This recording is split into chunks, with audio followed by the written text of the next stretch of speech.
करूंगा राष्ट्रीय राजधानी क्षेत्र दिल्ली सरकार के मुख्य सचिव श्री धर्मेंद्र कुमार जी से शपथ ग्रहण की कार्यवाही आरंभ करने के लिए। नमस्कार।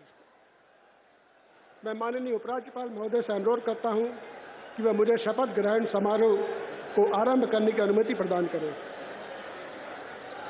मैं माननीय उपराज्यपाल महोदय से अनुरोध करता हूं कि वह गृह मंत्रालय भारत द्वारा जारी मुख्यमंत्री एवं मंत्रिपरिषद की नियुक्ति की अधिसूचना पढ़ने की अनुमति प्रदान करें।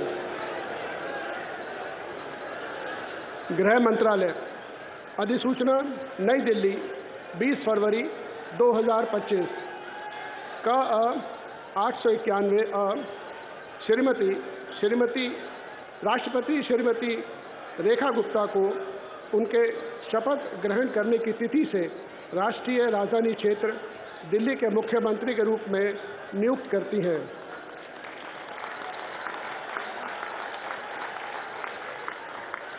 हस्ताक्षर प्रवीण कुमार राय, संयुक्त सचिव। अधिसूचना नई दिल्ली 20 फरवरी 2025 का 892 राष्ट्रपति मुख्यमंत्री की सलाह पर निम्नलिखित को राष्ट्रीय राजधानी क्षेत्र में अपने पदों के शपथ लेने की तिथि से मंत्री के रूप में नियुक्त करती हैं। 1 श्री प्रवेश साहिब सिंह, 2 श्री आशीष सूद, 3 श्री मनजिंदर सिंह सिरसा, 4 श्री रविंद्र इंद्राज सिंह, 5 श्री कपिल मिश्रा, 6 श्री पंकज कुमार सिंह। हस्ताक्षर प्रवीण कुमार राय, संयुक्त सचिव। अब मैं माननीय उपराज्यपाल महोदय से श्रीमती रेखा गुप्ता को मुख्यमंत्री पद की शपथ ग्रहण कराने का अनुरोध करता हूं।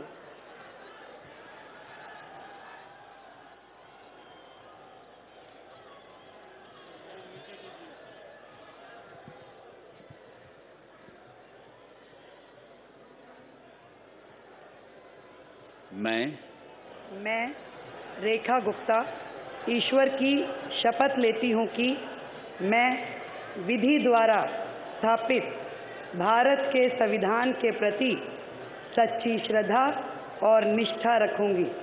मैं भारत की प्रभुता और अखंडता अक्षुण्ण रखूँगी।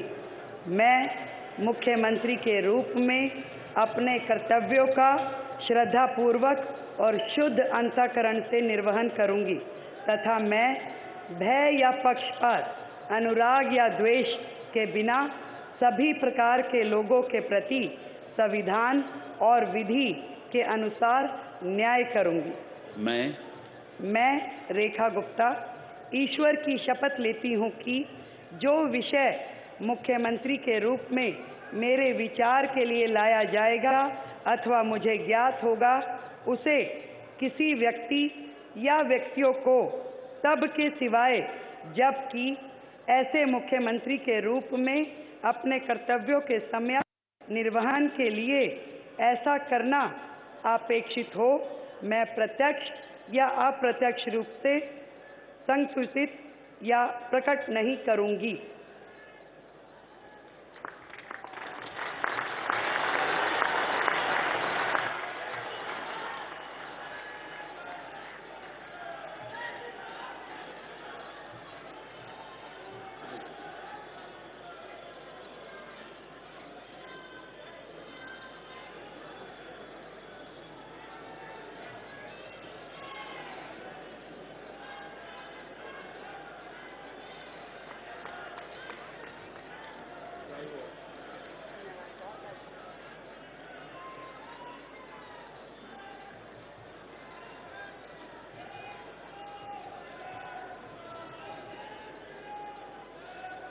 अब मैं माननीय उपराज्यपाल महोदय से मंत्रिपरिषद के सदस्यों के मंत्री पद की शपथ दिलाने का अनुरोध करता हूं।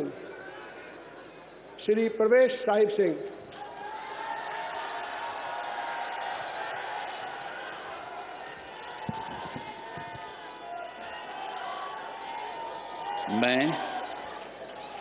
मैं परवेज साहिब सिंह ईश्वर की शपथ लेता हूं कि मैं विधि द्वारा स्थापित भारत के संविधान के प्रति सच्ची श्रद्धा और निष्ठा रखूंगा। मैं भारत की प्रभुता और अखंडता को अक्षुण्ण रखूंगा। मैं मंत्री के रूप में अपने कर्तव्यों का श्रद्धापूर्वक और शुद्ध अंतःकरण से निर्वहन करूंगा। मैं भय या पक्षपात, अनुराग या द्वेष के बिना सभी प्रकार के लोगों के प्रति संविधान और विधि के अनुसार न्याय करूंगा। मैं परवेश साहिब सिंह ईश्वर की शपथ लेता हूं कि जो विषय मंत्री के रूप में मेरे विचार के लिए लाया जाएगा अथवा मुझे ज्ञात होगा, उसे किसी व्यक्ति या व्यक्तियों को तब के सिवाय जबकि ऐसे मंत्री के रूप में अपने कर्तव्यों के सम्यक निर्वहन के लिए ऐसा करना अपेक्षित हो, मैं प्रत्यक्ष अथवा अप्रत्यक्ष रूप से संसूचित या प्रकट नहीं करूंगा। जय हिंद।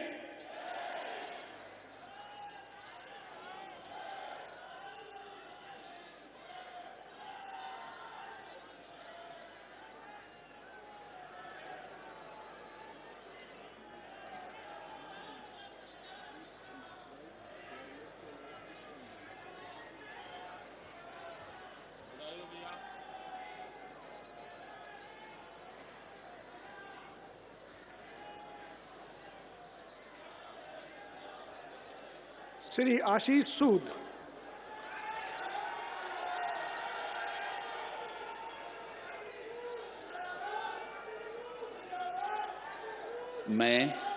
मैं आशीष सुशीला मदन गोपाल सूद ईश्वर की शपथ लेता हूं कि मैं विधि द्वारा स्थापित भारत के संविधान के प्रति सच्ची श्रद्धा और निष्ठा रखूंगा। मैं भारत की प्रभुता और अखंडता को अक्षुण्ण रखूंगा। मैं मंत्री के रूप में अपने कर्तव्यों का श्रद्धापूर्वक और शुद्ध अंतःकरण से निर्वहन करूंगा तथा मैं भय या पक्षपात, अनुराग या द्वेष के बिना सभी प्रकार के लोगों के प्रति संविधान और विधि के अनुसार न्याय करूंगा।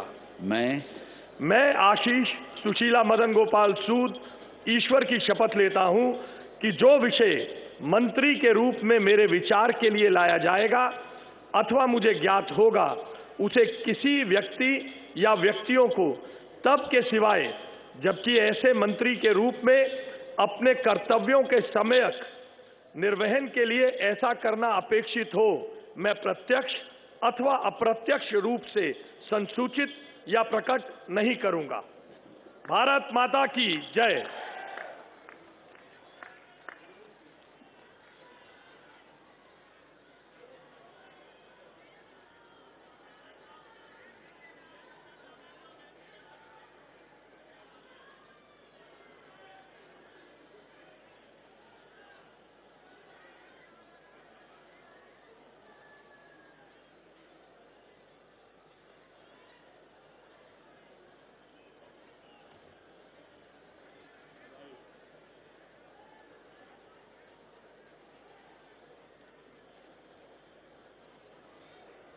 श्री मजिंदर सिंह सिरसा।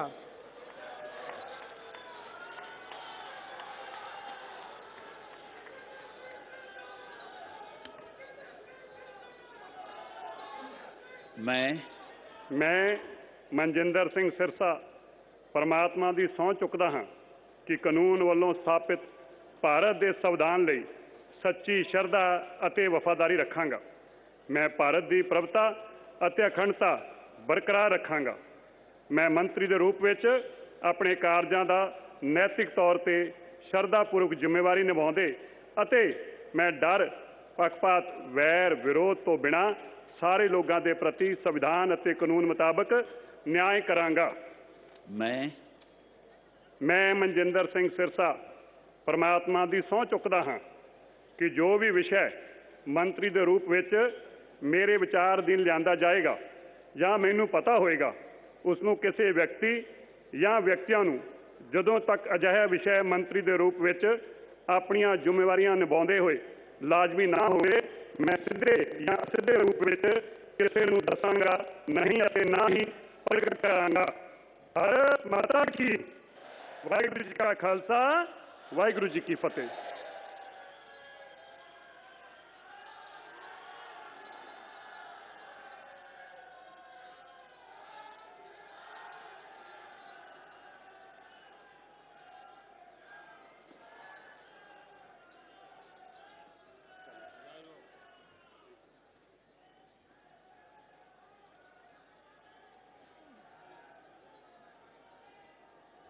श्री रविंद्र इंदिराज सिंह,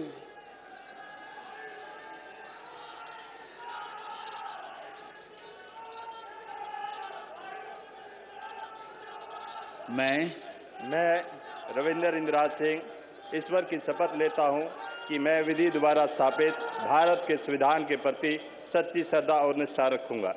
मैं भारत की प्रभुता और अखंडता अक्षुण्ण रखूंगा। मैं मंत्री के रूप में अपने कर्तव्यों का श्रद्धापूर्वक और शुद्ध अंतःकरण से निर्वहन करूंगा तथा मैं भय या पक्षपात, अनुराग या द्वेष के बिना सभी प्रकार के लोगों के प्रति संविधान और विधि के अनुसार न्याय करूंगा। मैं रविंद्र इंदिराज सिंह ईश्वर की शपथ लेता हूं कि जो विषय मंत्री के रूप में मेरे विचार के लिए लाया जाएगा अथवा मुझे ज्ञात होगा, उसे किसी व्यक्ति या व्यक्तियों को तब के सिवाय जबकि ऐसे मंत्री के रूप में अपने कर्तव्यों के सम्यक निर्वहन के लिए ऐसा करना अपेक्षित हो, मैं प्रत्यक्ष अथवा अप्रत्यक्ष रूप से संसूचित या प्रकट नहीं करूंगा। जय श्री राम।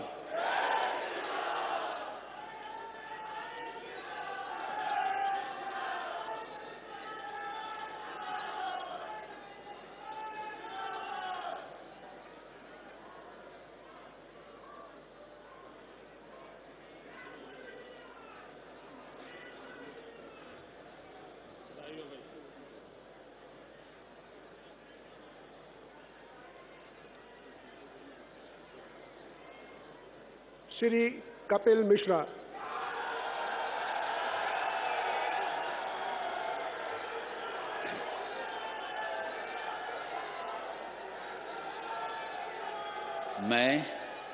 मैं कपिल मिश्रा ईश्वर की शपथ लेता हूं कि मैं विधि द्वारा स्थापित भारत के संविधान के प्रति सच्ची श्रद्धा और निष्ठा रखूंगा। मैं भारत की प्रभुता और अखंडता अक्षुण्ण रखूंगा। मैं मंत्री के रूप में अपने कर्तव्यों का श्रद्धापूर्वक और शुद्ध अंतःकरण से निर्वहन करूंगा तथा मैं भय या पक्षपात, अनुराग या द्वेष के बिना सभी प्रकार के लोगों के प्रति संविधान और विधि के अनुसार न्याय करूंगा।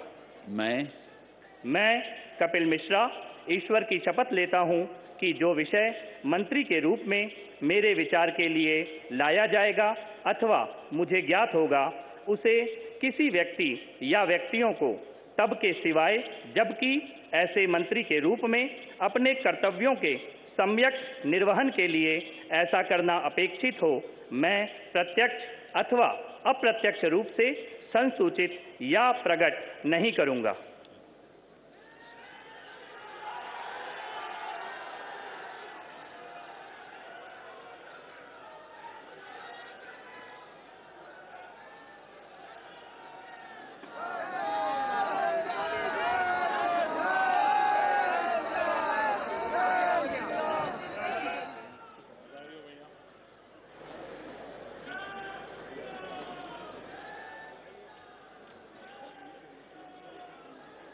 श्री पंकज कुमार सिंह,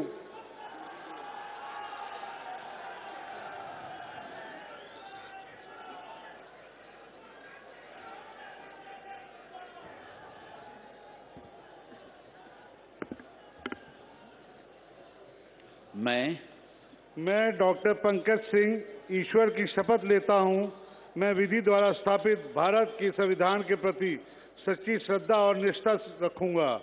मैं भारत की प्रभुता और अखंडता को अक्षुण्ण रखूंगा।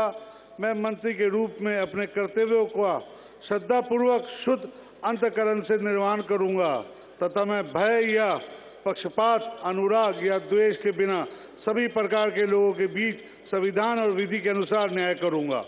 मैं डॉक्टर पंकज कुमार सिंह ईश्वर की शपथ लेता हूं कि जो विषय मंत्री के रूप में मेरे विचार के लिए लाया जाएगा अथवा मुझे ज्ञात होगा, उसे किसी व्यक्ति या व्यक्तियों को तब तक सिवाय जबकि ऐसे मंत्री के रूप में अपने कर्तव्यों के सम्यक निर्वहन के लिए ऐसा करना अपेक्षित हो, मैं प्रत्यक्ष अथवा अप्रत्यक्ष रूप से संसूचित या प्रकट नहीं करूंगा। जय सिया राम।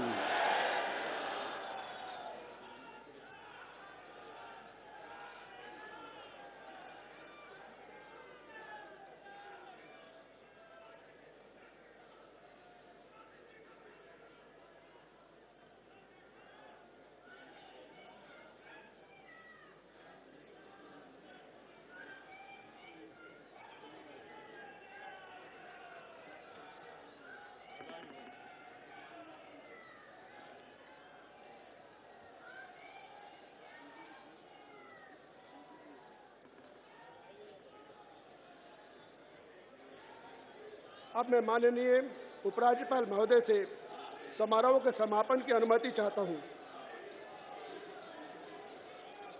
मैं सभी अतिथि गण से राष्ट्रगान हेतु अपने स्थान पर खड़े होने का अनुरोध करता हूं।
सब मिलकर घोष करेंगे, भारत माता की, भारत माता की, भारत माता की, वंदे वंदे वंदे। दिल्ली के नए नेतृत्व को और नए मंत्रियों को आप सबके करतल ध्वनि के साथ ये नया दायित्व जिसकी आज शुरुआत होने जा रही है, आप सबके विश्वास के साथ, आप सबके सहयोग के साथ अपना आशीर्वाद जरूर दीजिए। करतल ध्वनि के साथ अपनी शुभकामनाएं दीजिए। ये दिल्ली उन दिल वालों के जिन्होंने आज का दिन हमें दिखाया है और आज के दिन से एक नई यात्रा वो शुरू हो रही है जो इस देश के यानी विकसित भारत की यात्रा में उसके केंद्र में एक महत्वपूर्ण भूमिका देश की राजधानी के रूप में दिल्ली निभाने के लिए तैयार भी है, तत्पर भी है और आप सबकी ऊर्जा, आपके संकल्पों को इसी रूप में साकार होने का अवसर मिलेगा। एक बार करतल ध्वनि के साथ आभार माननीय प्रधानमंत्री महोदय का, आप सबके करतल ध्वनि के साथ बहुत बहुत आभार माननीय श्री नरेंद्र मोदी जी का, उनकी गरिमामयी उपस्थिति के लिए, उनके नेतृत्व के लिए, उनके उस विजन के लिए जो आज विकसित भारत के रूप में साकार हो रहा है। इसके साथ ही इस मंच पर गरिमामयी उपस्थिति माननीय केंद्रीय गृह एवं सहकारिता मंत्री आदरणीय श्री अमित शाह जी, माननीय केंद्रीय रक्षा मंत्री राजनाथ सिंह जी एवं अन्य सभी मंत्रीगण का बहुत बहुत आभार। आभार के लिए आपकी तालियों की दरकार है। A first-time MLA from Shalimar Bagh and an experienced municipal councillor, Rekha Gupta, is Delhi's 4th woman chief minister. She will now be holding the top job in Delhi.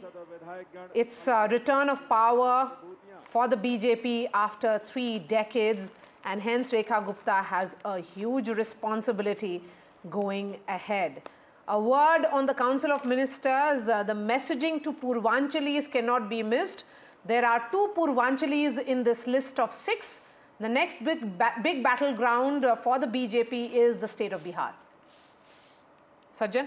Yeah, precisely. I mean, you have Dr. Pankaj Singh, Kapil Mishra, 2 Purvanchali faces, and certainly when you see the oath-taking ceremony is attended by the allies, and when next battleground is Bihar, certainly the Purvanchal factor, I mean, its significance cannot be missed. It's not just a coincidence, it's a deliberate choice. While these leaders have their own significance in the politics of Delhi, they are also conveying a message to the electorates and the voters in Bihar that Delhi is representing them, you know. And remember the scenario when the battle for Bihar begins, you know, this time these leaders will also be campaigning, and the kind of Purvanchali segment and a significant portion from the Bihar who work here but who still have their voting in back home in Bihar, they go there, they would be taking this buzz along with that. And in new generation who are not that much beholden to the politics of late 80s and 90s,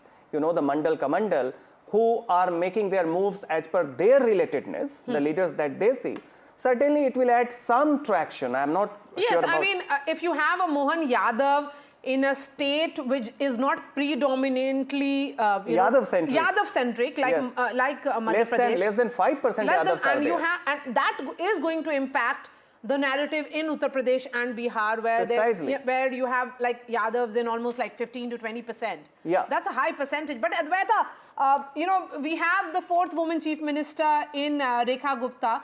She's heading now to the cabinet meeting. In fact, she'll be chairing that cabinet meeting any moment now. Big expectations from her. The BJP has promised that on 8th of March, which is the Women's Day, the first tranche of money for the women of Delhi will be released. Yes, and I think they're going to do it because Delhi is important. Remember, Delhi is a microcosm of the country. There are people from all states in this city. So what Delhi does in this state, with this leadership that it now has, is going to send a message to other parts of the country, especially those parts of the country where there has not been a BJP government. So keeping promises, bringing in the transformation that the city requires, showcasing it as a livable destination. Remember, we've had so many issues with traffic congestion, with the air quality. These are all things that this government will have to tackle. And if and when they tackle this successfully, I think the message from Delhi will go out to the rest of the country. So I think it's a great opportunity for the BJP, one that they've been thirsting for, and they finally have it. So I'm very confident that they're going to hit the ground running. The big promise is, of course, of cleaning of Yamuna. Will that promise be kept? Remember, in 2015, the Aam Aadmi Party made the similar promise, but they failed miserably, Advaita. I mean, there was a photograph of the LG at the banks of the Yamuna watching a machine clean the Yamuna. So I think the messaging is on point. The delivery also has to take place, but I think it's going to happen. Remember, there was a time when the Yamuna was not like this. So this has been a complete transgression on the hopes of Delhiites by AAP when they were in office, where Kejriwal promised this, and it was such a visible delivery, but he didn't even lift a finger to make anything happen. So I think for the BJP to do this, to create a riverfront, to make it a place that is accessible to the Delhi public, will have a huge impact, visually as well as in terms of morale of the voting public. Yes, and besides that, clean air is another big challenge for the Chief Minister. Infrastructure, which is collapsing, is the big challenge. Urban development is something that is needed. Delhi has become homes to several migrants. It's the migrant city of India. But more than that, is this really the city that can showcase the big events that we are hosting for the world? The Quad Summit, for example, Sajjan. Yeah. If Kishwar Desai is also with us, we can take a word from her on that. Kishwar Desai, we are trying to really revamp old centers of Delhi, the historic centers, the Balli Marans of Delhi. But when it comes to creating new places like, Bharat Mandapam, for example, is a big showcase venue. There is a similar showcase venue which has come in East Delhi. Those venues celebrate Delhi, but at the same time, the congestion, which is the big challenge for all of us. I mean, the movements in the national capital means like we have to have 45 minutes extra every time we hit the roads. Absolutely. I think there is going to be a change now because all these things do not exist in isolation.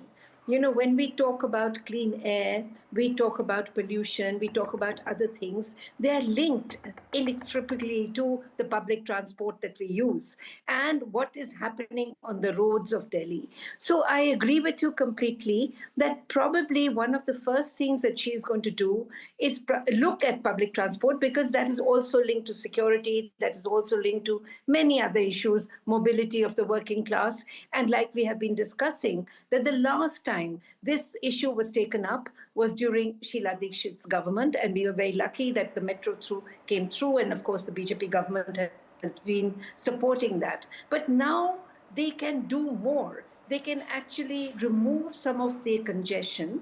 They can make it easier for people to leave their cars at home and travel. Believe me, I live in London. I take a lot of buses all the time. I use public transport a lot. And it is quite easy to do it. And the rich and poor, it doesn't matter. Everybody uses it. So I think that kind of a class divide should go. She comes from the middle classes. She knows how difficult it is for working people in this city. She does not come from a very privileged background. So I think ma'am, just hold on to your thoughts. Urban Development Minister, former Urban Development Minister and Petroleum Minister Hardeep Puri is speaking to the media. Let's listen in. यहाँ पे जो गड़बड़ होती रही है, अब देखते जाइएगा, थोड़े ही समय में ये सब सुधार का काम शुरू हो जाएगा। और जैसे माननीय प्रधानमंत्री जी ने कहा, हमारी पार्टी के ने कहा, जो हमारे कितनी बारी आप जीते हो, फोर्थ टाइम, ये हमारे जो कार्यकर्ता हैं, जो एक्सपीरियंस्ड एमएलएज हैं, ओम प्रकाश जी, इनको पंडित जी कहते हैं। हाँ। Okay, reaction coming in from Union Minister Hardeep Puri there, who gave a brief reaction while exiting the venue. But let's come and discuss the points being made about the diverse hues of the capital, the caste and the community. But because, you know, the composition of the incoming cabinet, the first that the BJP is having after 27 long years, is including a Jat leader, a Sikh leader, a scheduled caste, a Punjabi, a Brahmin. Okay, more sound bites coming in. मेरा मैं समझता हूँ एक बहुत बड़ा कर्तव्य है हमारे लिए जो हमें करके और दिल्ली को एक बार दोबारा से खुशहाल दिल्ली, नई दिल्ली, साफ जल और साफ हवा वाली दिल्ली बनाना है और यमुना जी को साफ करना है। पार्टी में कितना बड़ा करारा तमाचा है आज का? देखिए, मैं कोई तमाचा वर्ड नहीं कहना चाहूँगा, पर मैं ये जरूर कहना चाहूँगा कि अब उनके लिए मुझे याद है कि उन्होंने बहुत हमें बेइज्जत करके विधानसभा से धक्के मार के निकलवाया था, मार्च उठा के लेके गए थे और बड़े अपशब्द बोले थे। आज वो ना स्पीकर रहे, ना वो मुख्यमंत्री रहे, ना वो मंत्री रहे, ना वो उप मुख्यमंत्री रहे। मैं मानता हूं कि सृष्टि में बहुत ताकत है, सृष्टि की ताकत के सामने सबको सिर झुकाना चाहिए। Majinder Sirsa, one of the ministers sworn in today, he is from the Punjabi community, and his role is important. You know, Delhi victory for the BJP isn't just about a particular constituency. Yes. This is a very wholesome victory, which a rainbow coalition, which came together of support base. The Juggis came for them, the Jats came for them, you know, the Punjabis, the Khatris, and of course their core constituency of Brahmins and the Banyas. Yeah, and that way you see, I mean, this is very interesting, that the cabinet composition in terms of community and in terms of the background, regional background, is also reflective of the changed demography and changed landscape of Delhi. You know, so for example, it is a coincidence that after almost 10 years you have a Sikh in the cabinet, you know, and that also shows a conscious choice to kind of convey a message in the backdrop of farmers movement, etc. You know, BJP is sending a message that how it is more kind of a reconciliatory in tone. Purvanchalis are 2 voters. Then come the Dalit constituency. You have the representative, because you have to give the face when still a significant section of the Dalit community, Dalit dominated constituencies voted for Aam Aadmi Party. Still they have the Delhi will be different Delhi from now onwards. So also the Aam Party tenure now finished, and now the BJP tenure has been start. So do you believe that the BJP tenure will go very smoothly? Not only smoothly, extraordinary performance. Every citizen of this country will be proud of it. What is your comment on Arvind Kejriwal? I don't want to comment now.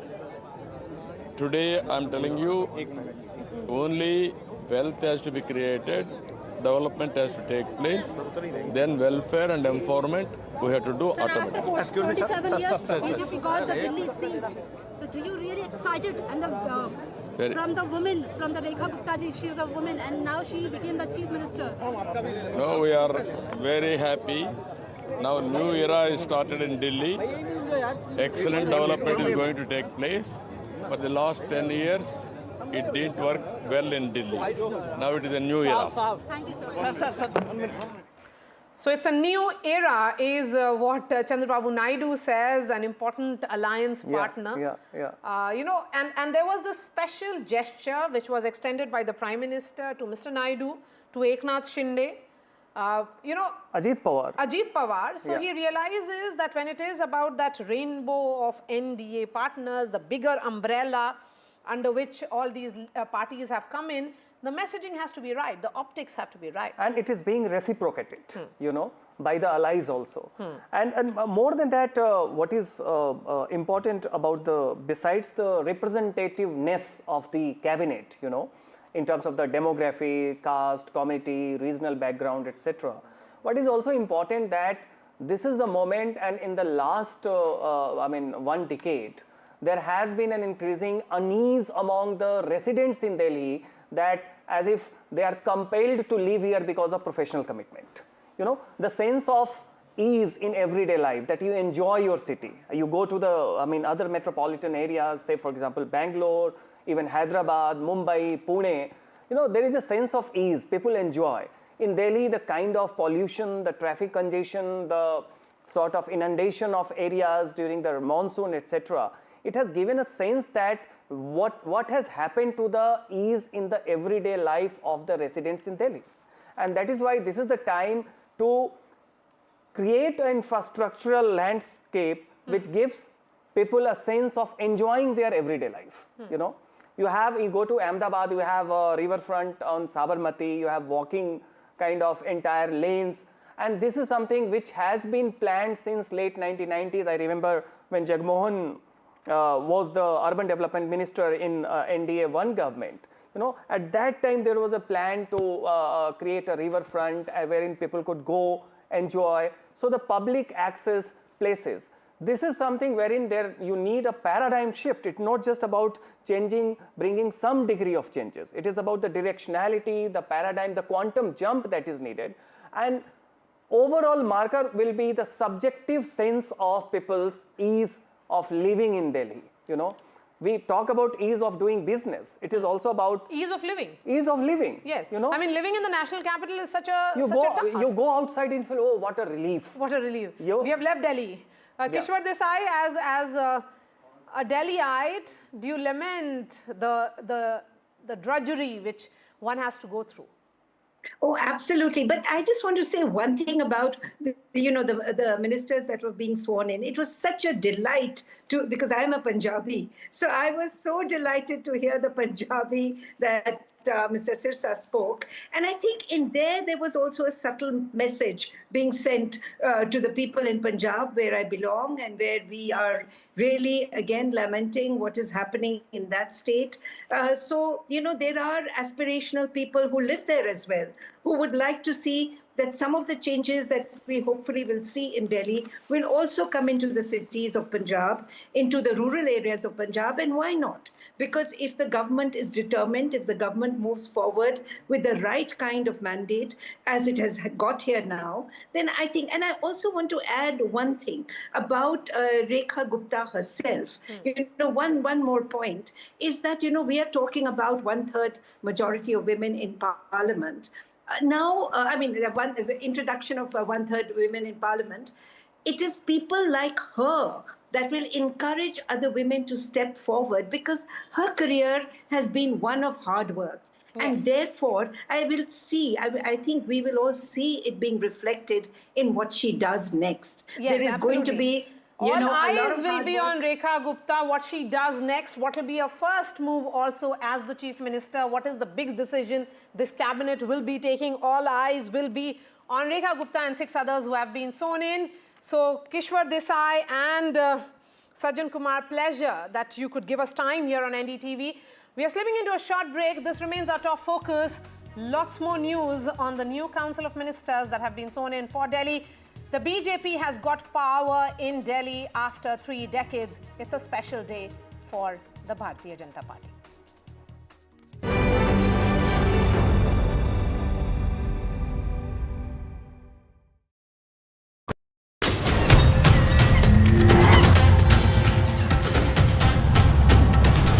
Kumbh is the flow of the rivers, the direction of the stars, and a memory of the urn full of nectar. I'm here to tell you the story of Kumbh. Watch Mahakumbh Tales with me, Amish Tripathi, only on NDTV.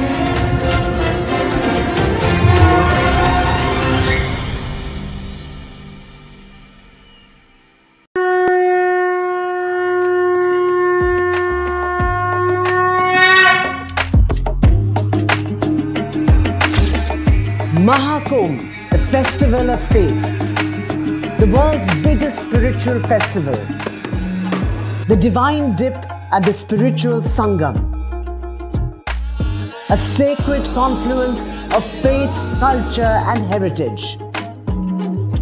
NDTV's mega coverage of the Mega Fest. NDTV at Mahakumbh 2025.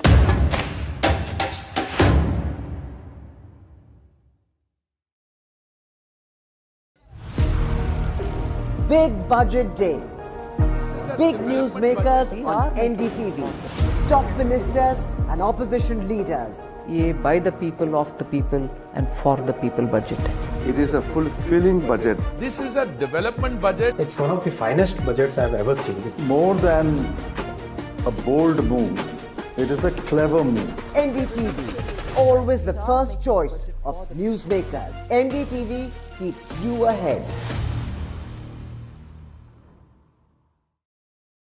I've been reporting on all issues, big and small, from Andhra Pradesh, Telangana, rest of South India, bringing you all the action, all that you need to know, all that you want to know. The energy of Maximum City is infectious. I bring in that energy in our news coverage from financial capital, Mumbai. Covering from the southernmost part of India over the last 23 years, I bring in-depth and 360-degree coverage from the Dravidian heartland. The land of Mishti is also known for its bitter politics. I have seen much water flow under the Howrah Bridge, covering Bengal in all its vivid colors.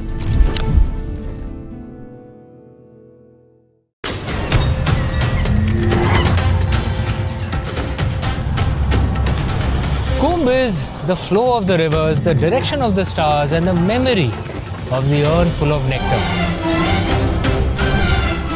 I'm here to tell you the story of Kumbh. Watch Mahakumbh Tales with me, Amish Tripathi, only on NDTV.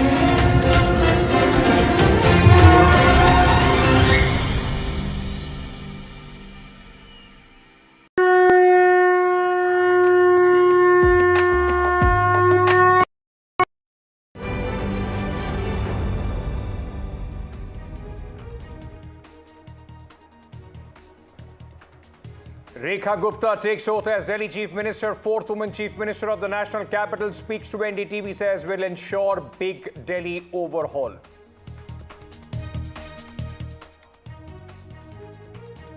Delhi Cabinet takes shape. 6 ministers take oath. Giant killer Parvesh Verma is a minister in the Cabinet. Sirsa, Kapil Mishra take oath.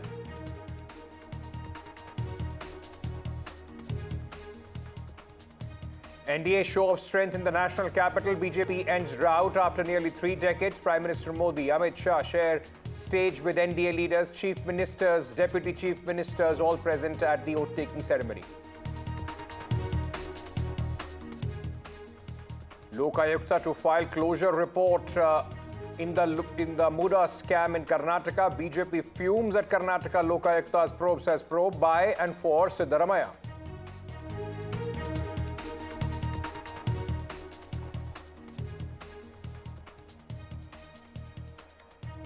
In Telangana, activists who took KCR to court murdered day before hearing in the corruption case. Police suspect land dispute led to the murder.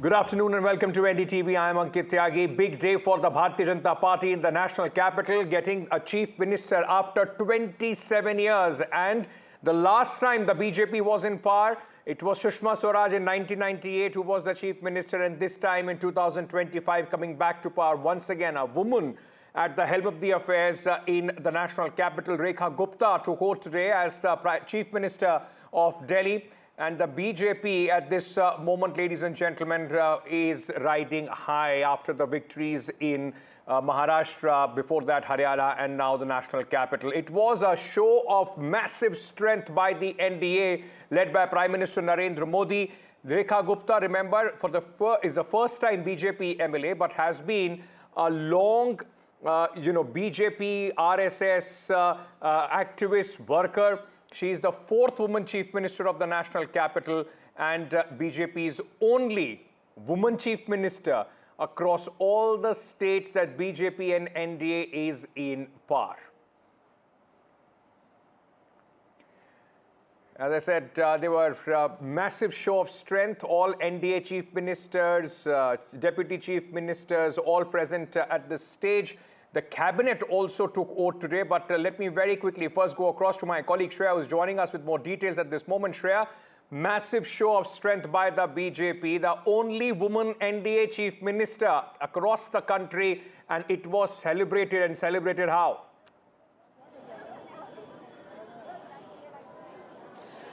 Well, absolutely, Ankit. We know that today we just saw mega celebration, mega oath-taking ceremony at the Ramlila Maidan. You can also see, the large gathering of people who have come from all over the national capital to get a glimpse of the dignitaries who have arrived here, and have left right now. Rekha Gupta is the woman of the hour, of course, and it's a very strategic move to make her the chief minister. Especially, she will be against the leader of opposition, Atish, and also considering the the West Bengal Assembly elections in 2026, where there's a strong sitting CM Mamata Banerjee. It is a strategic move by BJP. She's a first-time MLA, but 2 times experienced councillor. Now let's hear from the people what are their expectations from the new BJP government. Sir, आपको क्या लगता है? Rekha Gupta ji CM बन चुकी है. Council of ministers 6 जो नाम आए, आशीष सूद, मनजिंदर शीर्षा, कपिल मिश्रा, आपको क्या लग रहा है?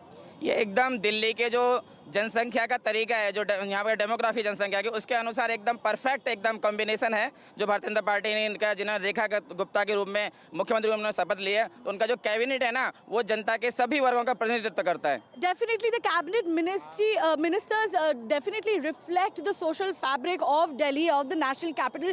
But talking about women empowerment, that is of course in the limelight right now, and women's issues will be taken into consideration now that we have our 4th woman CM. Ma'am, आपको क्या लगता है कि क्या-क्या मुद्दे आगे रहेगा अभी? देखिए, मुद्दे तो यही हैं कि अभी हमारी तो खुशी की बात यह है कि हमारे लिए एक महिला दिल्ली में मुख्यमंत्री बनी है. तो मुद्दे दिल्ली के, देखिए, विकास का ही मुद्दा है, तो विकास पे ही काम होगा इस बार. और भाजपा जब बोलती है तो वो करके दिखाती है. तो हम मोदी जी को भी धन्यवाद कहते हैं कि महिला को सम्मान दिया. रेखा जी के साथ साथ मैं तो पूरी भारत के महिलाओं का सम्मान समझती हूँ, उन्होंने पूरी भारत की महिलाओं को सम्मान दिया है.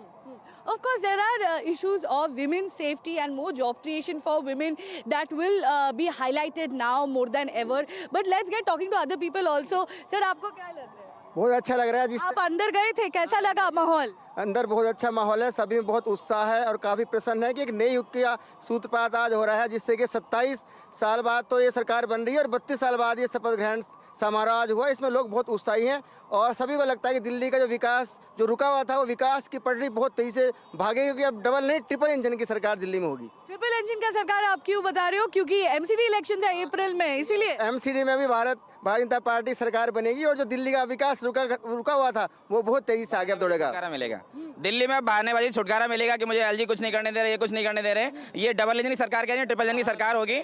बहाना नहीं, बदलाव चाहिए, वो उसको हमने चरितार्थ किया है. अभी जो महिला मुख्यमंत्री दिल्ली की बनेगी, तो महिलाओं में कुछ अपनी विशेष समस्याएं होती हैं. एक दुआ है कि जाके पान फटी विवाही वो क्या जाने पीर पर आई. तो महिला होने के नाते महिला की पीड़ा को अच्छी तरह से समझेंगी और दिल्ली का विकास करेंगी. और 50% जनता जो महिला है ऑलरेडी दिल्ली के अंदर, उसको विशेष रूप से दिल्ली में फायदा होगा. What we'll do at this moment, we'll come back to you and try and get a sense of what others are saying at this moment. My colleagues Anushka and Tanushka both are with us as well. Let me first go across to Anushka. Anushka, for the BJP, of course, a big day of celebrations. What is on the agenda as far as the new cabinet is concerned? What are they going to get cracking on? Well, certainly, Ankit, what we are seeing is that the BJP is about to make a comeback after 27 years. Now, we saw several of the SOPs that were in fact put in place for the women voters, and we are also seeing a woman chief minister who has taken oath in Delhi. I'll also show you that the whole street is in fact decorated, and they are in for several of the pamphlets that are welcoming this whole initiative, from the BJP. We did see that Rekha Gupta, who said that they will be first of all working upon the pollution issue, the Yamuna pollution issue. Rekha Gupta also said that any of the corruption that happened during the Aam Aadmi party's regime, she will be in fact exposing all of those things. The CAG report will be in fact tabled, because we saw several of the times the BJP and the Aam Aadmi party coming coming together for a face-off regarding whole of these matters. Now we are seeing that after the BJP has taken oath, all of these agendas are on the top that the BJP will in fact be working upon. What we are seeing for today is that after the oath-taking ceremony, the first cabinet meeting will take place. After that, the whole cabinet will go to visit Yamuna Bank. Also, we are seeing that several of the people, because we also saw Yamuna being the center of the politics. Now, after winning, BJP has said that they will in fact be cleaning the Yamuna river, and they have also gone on as far as to say that they will be making a Yamuna river front in Delhi, like the BJP government did in Gujarat.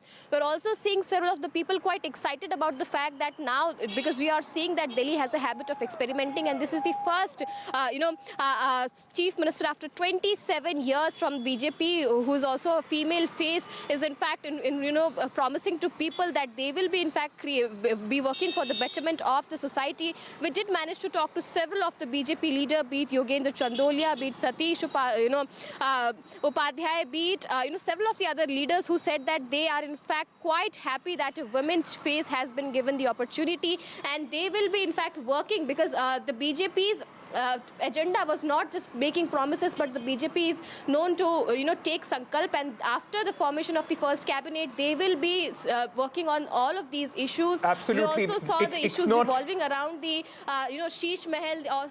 Yeah, so there is going to be some sort of investigation as well. That is what the BJP has promised, and of course Delhi is looking forward to the kind of governance that the BJP is going to provide to the national capital. After such a long time, they have been given this opportunity. Tanushka, my colleague, is also with us at this moment. Tanushka, it was a big show of strength, isn't it, by the entire NDA, led by Prime Minister Narendra Modi himself, who was on the stage, met the various chief ministers, deputy chief ministers. But for the first time across almost 21 states that the BJP and the NDA governs now, a woman chief minister, a lot of significance being attached to that.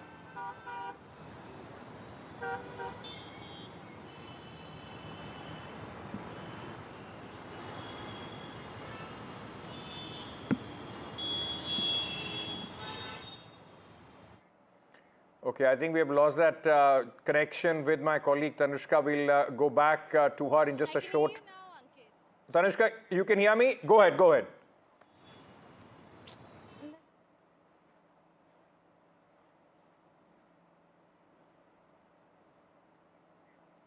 Okay, we'll fix that. We'll fix that, ladies and gentlemen. I apologize for that, disruption. But let me go back to Shreya. A lot of BJP supporters behind her. Of course, they would be extremely happy and ecstatic about the fact that the BJP has been able to win. But, Shreya, a lot was in fact being said whether Parvesh Verma is going to the deputy chief minister or not. He's a giant slayer, defeated the top man as far as the Aam Aadmi party is concerned. What do people have to say about, Parvesh Verma, though in the cabinet, not the chief minister, neither the deputy?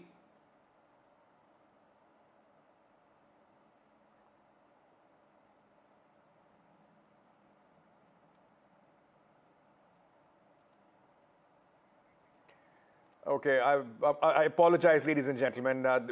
We seem to be in a turbulence, as far as our this audio is concerned. We'll try and correct that and come back to you. Tanushka is back with us. I've been told we have fixed that audio line with her.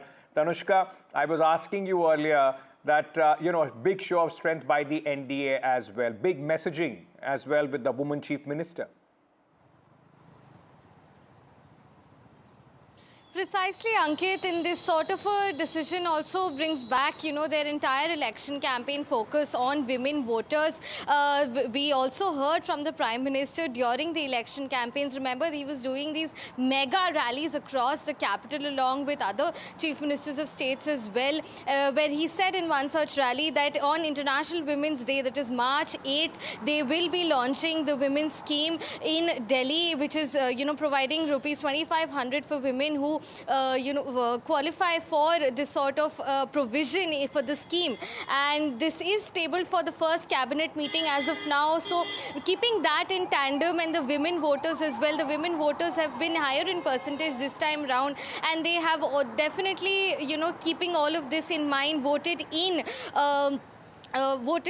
such a person, and also thereafter very planned and very strong message by making Rekha Gupta the Chief Minister of Delhi. Shifting a little bit now, I am currently at Barakhamba Road right now on our way to Ramlila ground, just showing you around how choked up it is because of this whole massive oath-taking ceremony at Ramlila ground. So the traffic police here are diverting the crowds and the traffic in segments and in batches. So one side is pulled up and the other side is then taken out in this manner. The stretch of road that we're showing right now leads you up to Janpat and CP, which is entirely cordoned off, like it's been made as to a VIP route. As you can see, only VIP cars are passing in through this route, and all other four corners of the Barakhamba crossing is at this point cordoned off so as to maintain proper traffic management at this hour. We understand that Ramlila ground, the massive traffic is out there, of course, because of this oath-taking ceremony. Vasudha is also joining us. She was at the epicenter, ladies and gentlemen, of the big power show of the BJP in the national capital. Vasudha, over to you. A lot of happy faces of the Bharatiya Janata Party I can see behind you. Yes. Absolutely, Ankit. This is a celebration of the end of 27 years of exile. And with me are, of course, the lookalikes of Swami Ramdev and, of course, Amitabh Bachchan. First, let me go to Swami Baba Ramdev's lookalikes. Baba, आपका क्या संदेश है? इसी जो है रामलीला में बहुत साल पहले हमने रामदेव को भी देखा था जी. अभी क्या संदेश है आपका? हाँ जी. अभी क्या संदेश है? संदेश है जी, हमारी ऐतिहासिक जीत हुई है. पूरी भारत सरकार का धन्यवाद और पूरी दिल्ली की जनता का, जो कार्यकर्ताओं ने जो मेहनत की है, आप और पाप दोनों साफ कर दिए जनता ने. केजरीवाल जी को बड़ा घमंड था कि मैं दिल्ली का मालिक हूँ, मोदी 7 जन्म ले ले, दिल्ली नहीं जीत सकते. ये उन्होंने ऐसी बातें की थी जो लोगों को खड़क गई. What is your message, sir? And how much have you put in to look exactly like Amitabh Bachchan? Actually, I'm a fan of Mr. Amitabh Bachchan for a long time, and now I am same as Mr. Bachchan, and my specialty is singing, dancing, poetry, KBC, dialogue delivery, everything in the same voice of Mr. Bachchan. And wherever I go, every people are excited to get selfie with me, and sometimes they think that he's only Amitabh Bachchan sir is there. So once I met Mr. Amitabh Bachchan in More Hotel, and Jaya Bachchan was also there. And at that time, Jaya Bachchan ji को ये बहुत अचंभित हो गई और वो पहचान नहीं पा रहे थे कि इसमें से मेरा पतिदेव कौन से हैं. And do you always go to places like this? And can you tell us something in Amitabh Bachchan's voice? रिश्तों में तो हम तुम्हारे बाप होते हैं. नमस्कार. लहरों से डरकर नौका पार नहीं होती. लहरों से डरकर नौका पार नहीं होती. कोशिश करने वालों की कभी हार नहीं होती. कभी हार. यमुना से क्या एक्सपेक्टेशंस हैं सर? यमुना साफ हो रही है और ये थोड़ा टाइम लगेगा. एकदम तो साफ होगी नहीं, टाइम तो लगेगा, लेकिन साफ मोदी जी ने यमुना साफ करा दी. महाराज जी यमुना साफ करा के यमुना जी तब तक केजरीवाल जी कहते थे कि मोदी जी काम नहीं करने दे रहे, अब एलजी काम नहीं करने दे रहे. अब मोदी जी 140 करोड़ युवा की धड़कन उन्होंने काम करके दिखाएंगे और डबल इंजन की सरकार बनी है. तो वो डबल इंजन की सरकार है, ऊपर मोदी, नीचे There's a lot of enthusiasm, like you see, many lookalikes there, but there's only one sentiment, a very emotive aspiration in BJP supporters here that the party has finally come back to power after ending 27 years of electoral exile. And also Rekha Gupta, as the Chief Minister, has infused a lot of enthusiasm in the women voters and especially women workers of the BJP. All right, Vasudha, thank you for joining us. Quite a colorful ceremony that was, with colorful characters that Vasudha was able to get there. Ramdev, Baba Ramdev has a very checkered history of that Ramlila Maidan. For a very long time he was there protesting as well. But Anushka, let me come to you.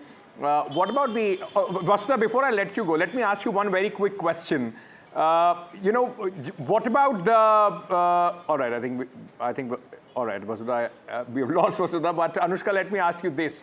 How are the supporters reacting to the cabinet that has been made in the national capital? There on your screens, ladies and gentlemen, visuals a short while back where, in fact, the top leaders of the NDA, Chandrababu Naidu, look at the way that he has been, in fact, was sitting right in the front row along with Amit Shah, the Home Minister Rajnath Singh, and also, ladies and gentlemen, that's Mr. JP Nadda, the BJP president, meeting leaders of the NDA and various ministers and chief ministers. You could also see Pawan Kalyan.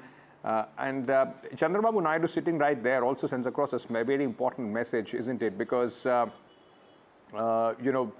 he is very important as far as this government is concerned. It's on the back of Chandrababu Naidu and Nitish Kumar that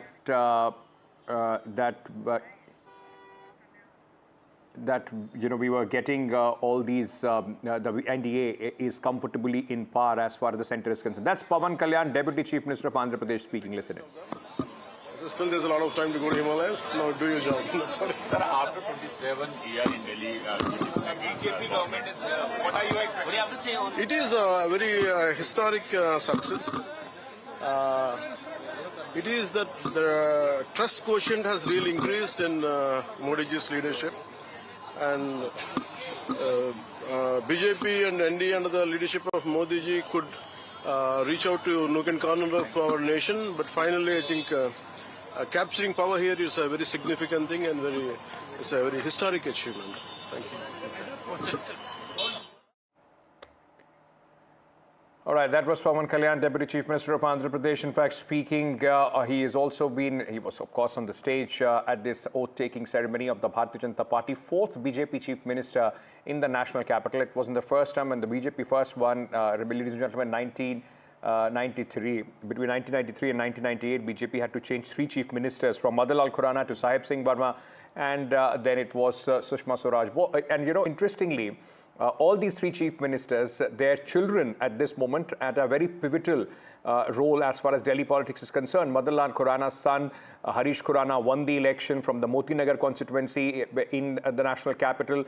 Sahib Singh Barma's son, Parvesh Verma, now in the cabinet of ministers, the giant killer who defeated Arvind Kejriwal, and Sushma Swaraj's daughter, of Bansuri Swaraj, the member of parliament as far as Delhi is concerned. So all 3, their legacy, of course, being taken forward by their children as well. Anushka continues to be with me. Anushka, let me very quickly understand from you, what is the reaction as far as the supporters are concerned with respect to the cabinet that we have seen being formed in the national capital?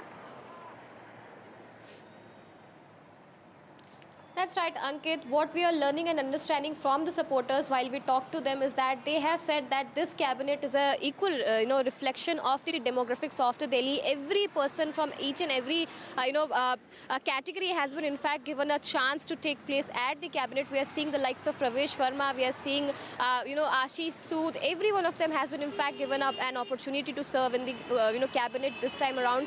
We're also seeing that people are also quite enthusiastic regarding as to how the BJP is about to perform, because we saw in the last 10 years. And if we also talk about the past 5 years, the Aam Aadmi Party had a quite tumultuous time in, while serving the Delhi. But also we are seeing that this time around, people are quite confident that if the BJP has come, they will see a little less of the, turbulence that happens between the bureaucracy and the to and forth between the Lieutenant Governor, but we're also seeing that people are also quite enthusiastic as to how this government is going to work. We also saw the BJP promising people during its campaign that they will be in fact making Yamuna pollution free. They also went on so far as to say that they will create a Yamuna river front. They have also said that the pollution situation will be kept under control, and after that all of the corruption that happened during the Aam Aadmi Party's reign, that will be looked upon, and they will be taking investigative actions against all of the corruption that happened in the 10 years while the Aam Aadmi Party was in power in Delhi. But also we are seeing that the supporters are quite enthusiastic as to when all of those things that the promises of the BJP will develop. We did manage to talk to several of the BJP leaders today,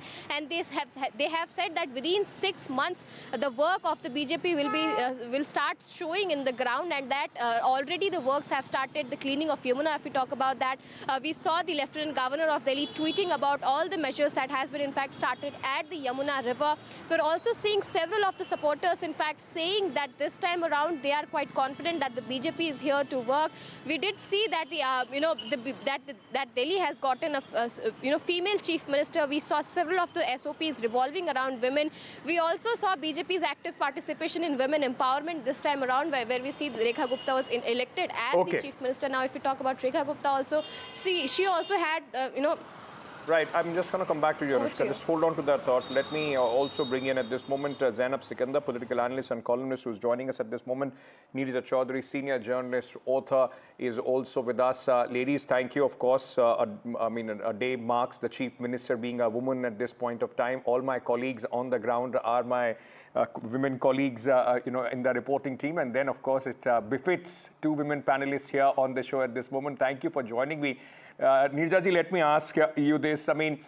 First NDA woman chief minister at this moment across the country in almost 21 states that the BJP is in power. What does this signify? And, how do you see this impact, the messaging at this moment from the Bharatiya Janata Party?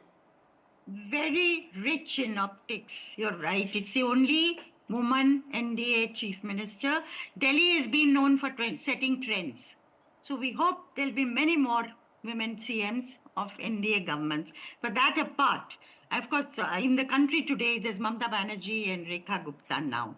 Now, Rekha Gupta is a very interesting case of coming through the ranks, right from her student days, which she was engaged with the RSS, with the ABVP, with the Bharatiya Yuva Morcha, and of course, very, very close to the RSS from the beginning, and then joined the BJP, 3 times municipal councillor, all that we know.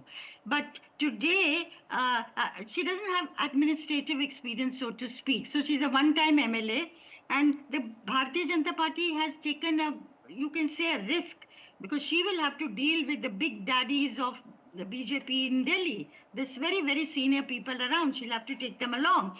And she would also, she says she'll take Delhi to new heights. She will also have her task cut out in terms of, pollution being the big ticket issue.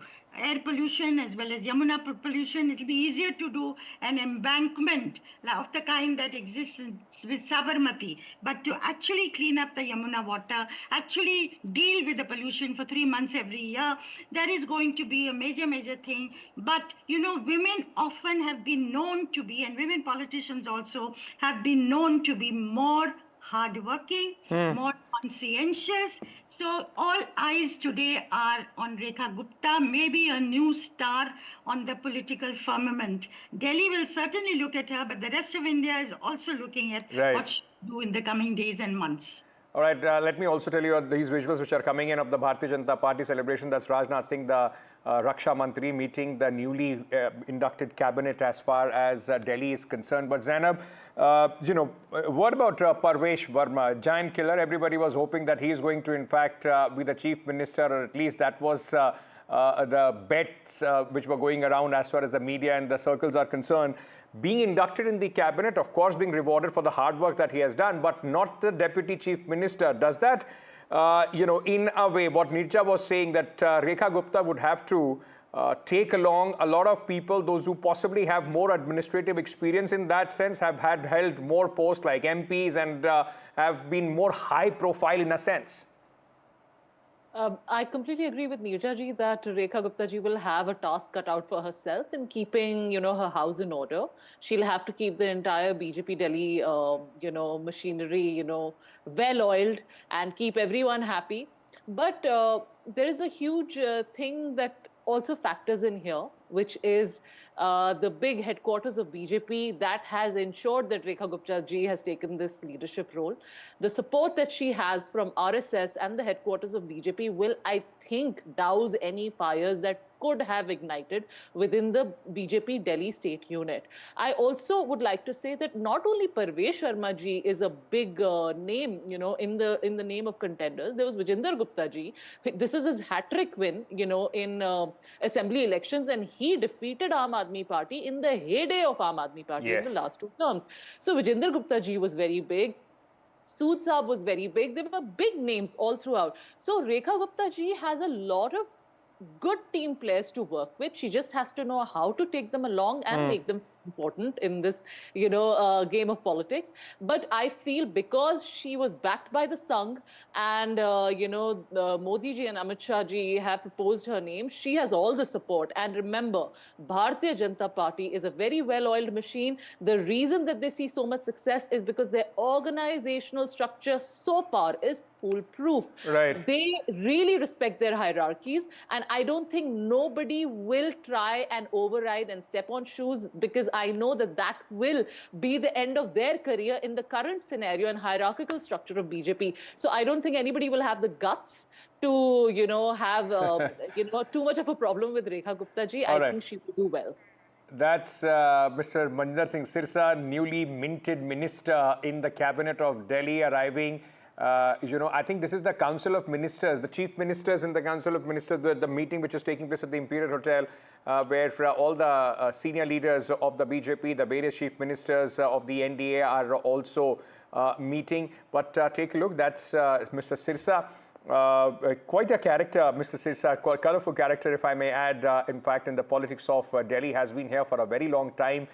From the SGPC, one point of time used to be with the Akali Dal, shifted over to the Bharatiya Janata Party, fought and won this election, and is now among the Council of Ministers. Shots from earlier when Rekha Gupta was sworn in as the Chief Minister of Delhi. But Neerja, in terms of the workings of the government of Delhi, there is going to be a remarkable shift, and we've already seen that in the last 11 days, even without the Council of Ministers taking oath, a much more active bureaucracy working on, along with the LG, on the key pain points that Arvind Kejriwal and his government were put on the mat, like the cleaning of Jamuna, which already seems to be in full swing at this moment.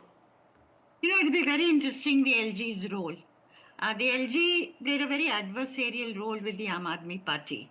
And that's why with the section of the Delhi public, the slogan of double engine did work this time, because they felt that if Kejriwal comes, तो हाथ पैर बांध दिए जाएंगे, कुछ करने नहीं देंगे, problem होगी बहुत. So it's better to have BJP in Delhi also and at the center. And I think the High Command's backing to Rekha Gupta, full backing, unstinted backing, will help her.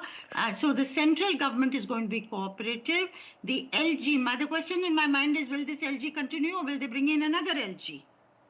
So largely, Neerja, largely what you're saying is that, like you're saying, what is the role of the LG? So largely LG is not going to have any role. The Chief Minister would be able to run the government like the Chief Minister should.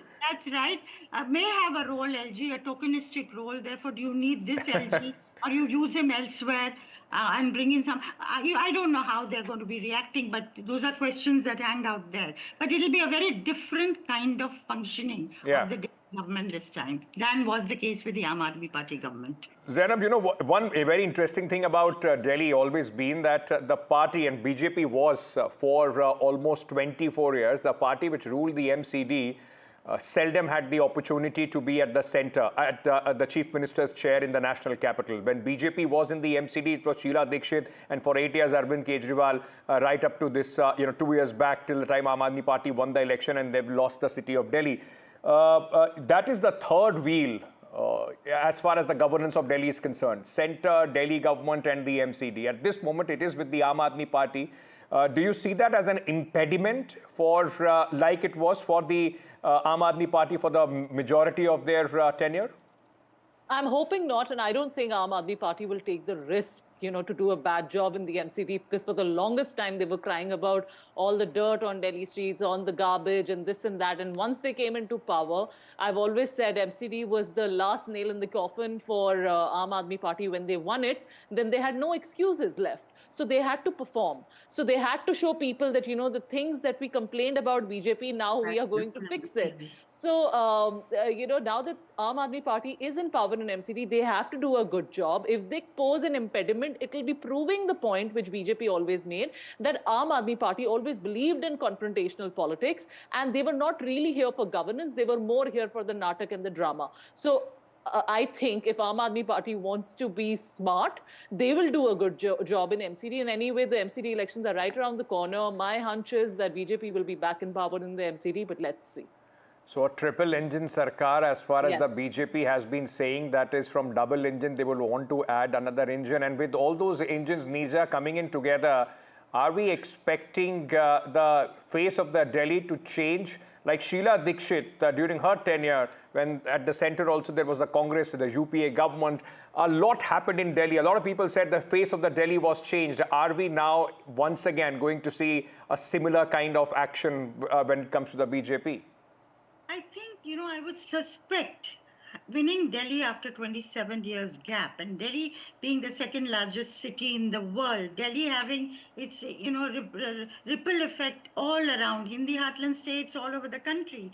And, the world is sitting in Delhi watching what happens. I suspect the BJP will want to make Delhi a showpiece for the rest of India.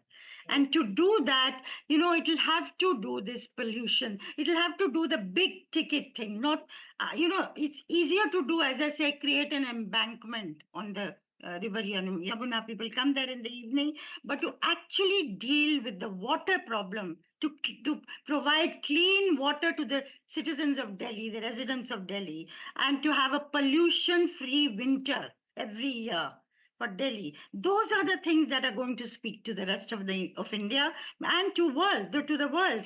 And I think if that will require a real determination, that will require maybe reaching out to other parties also. Of Yes. course, in the assembly, it will be very interesting to see a woman versus woman battle. You will see Rekha Gupta being held to account by an Atishi. Yes. So that also will be very interesting to Also, watch. I mean, though it's a big victory for the BJP, but it's not like a wipeout that the Aam Aadmi Party is That's used right. to in the assembly. 22 MLAs are not, usually the scenes that we saw marshals picking up 3 or 4 or 8 BJP MLAs, those scenes will be interesting. On that note, Zainab, very quickly in the end, like you were speaking about Vijender Gupta, where do you see him fit? Do we see him as the speaker of the Delhi Assembly? Because he's been somebody who's been thrown out by the marshals a lot of time. Maybe he is itching to exercise that same thing for the Aam Aadmi Party MLAs now. Yes, hopefully. I know he was often thrown out of the assembly and it was quite unfair to him. But Aam Aadmi Party did everything that they could when they were in power.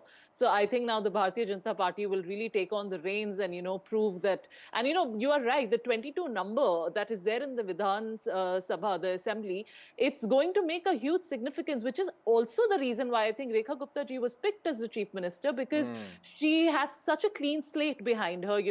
Already on social media, you're seeing that, the opposition is trying to dig out, old videos of her, to show, her in a bad light, but there is nothing against her. So Okay. that's one of the reasons I feel that she was also picked over Parvesh Verma ji, because she doesn't have a nepotism tag behind her and she has no big controversies behind her. So, BJP can solely concentrate on working, and Okay. hopefully Vijender Gupta ji will be, spearheading and being the voice of BJP, in the assembly, and Okay. let's see how he will do this time.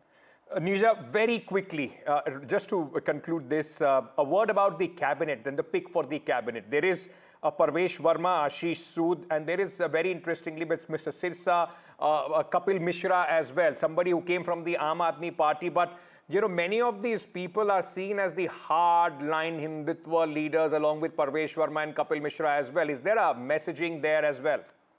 I think the RSS has had a role in the formation of this government in Delhi. The RSS is back, after withholding themselves. This is an open secret in the Lok Sabha elections, which hurt the BJP. They came on full steam in Haryana and Maharashtra with this huge number of small group meetings that were held. And these states they won, and now Delhi also. Even in the selection of the Chief Minister Rekha Gupta, I think the RSS has played a pivotal role.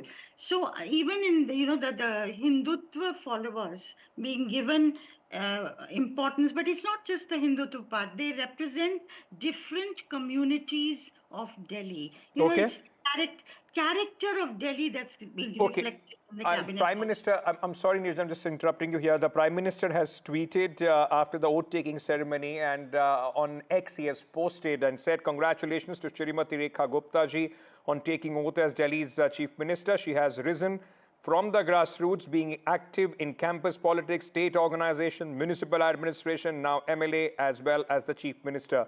I'm confident she will work for Delhi's development with full vigor. My best wishes to her for a fruitful tenure," is what the Prime Minister has said after the oath-taking ceremony. All right, exciting times for Delhi, ladies and gentlemen. All of us would be keeping a very, very close eye on what happens, because like Neerja and Zainab were pointing out, it's just not about the clean water, Yamuna, and pollution. BJP has promised 300 units of free electricity, 2,500 rupees to the women. Everybody is waiting for that first sign in the cabinet so that women can start getting that. How will fiscal prudence allow all those things? That will be interesting to see in the next 5 years. Ladies, thank you for joining us at this moment. With that, we are slipping into a very short break. Coming back, stay tuned.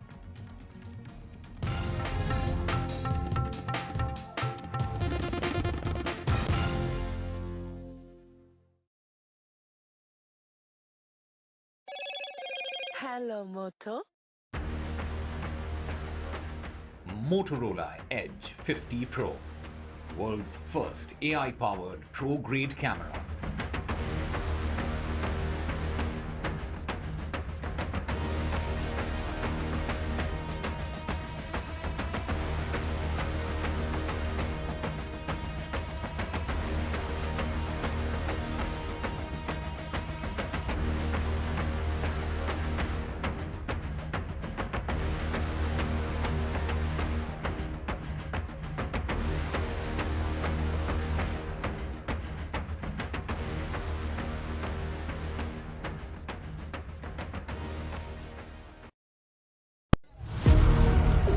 Big Budget Day.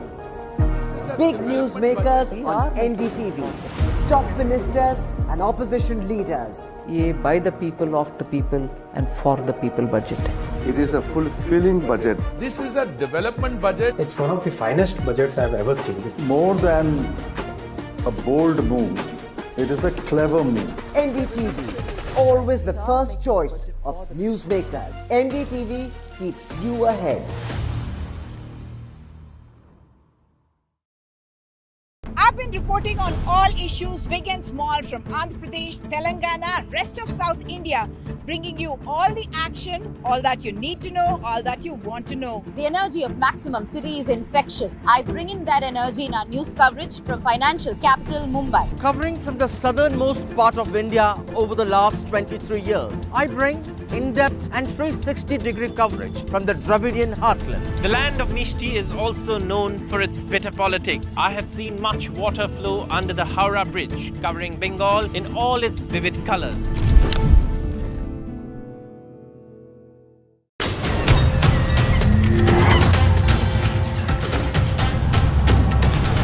Kumbh is the flow of the rivers, the direction of the stars, and the memory of the urn full of nectar.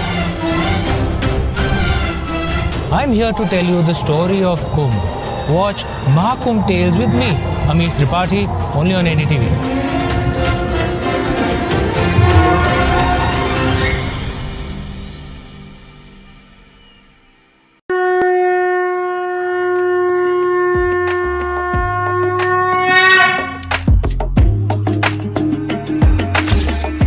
Mahakumbh, the festival of faith. The world's biggest spiritual festival. The divine dip at the spiritual Sangam. a sacred confluence of faith, culture, and heritage. NDTV's mega coverage of the Mega Fest.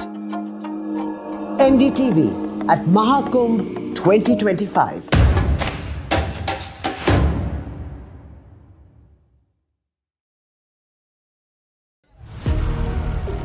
Big Budget Day. Big newsmakers on NDTV. Top ministers and opposition leaders. ये by the people, of the people and for the people budget. It is a fulfilling budget. This is a development budget. It's one of the finest budgets I've ever seen. It's more than a bold move. It is a clever move. NDTV, always the first choice of newsmaker. NDTV keeps you ahead. I've been reporting on all issues, big and small, from Andhra Pradesh, Telangana, rest of South India, bringing you all the action, all that you need to know, all that you want to know. The energy of Maximum City is infectious. I bring in that energy in our news coverage from financial capital Mumbai. Covering from the southernmost part of India over the last 23 years, I bring in-depth and 360-degree coverage from the Dravidian heartland. The land of Mishti is also known for its bitter politics. I have seen much water flow under the Howrah Bridge, covering Bengal in all its vivid colors.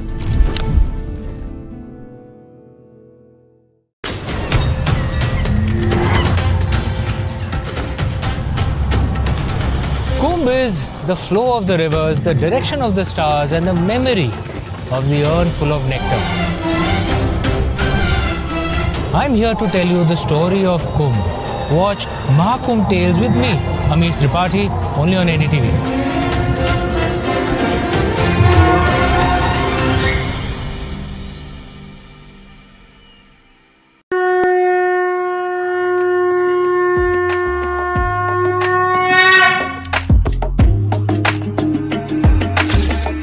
Mahakumbh, the festival of faith. The world's biggest spiritual festival. The divine dip at the spiritual Sangam. A sacred confluence of faith, culture, and heritage. NDTV's mega coverage of the Mega Fest.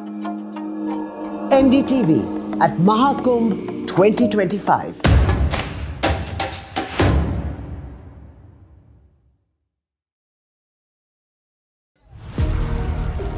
Big Budget Day.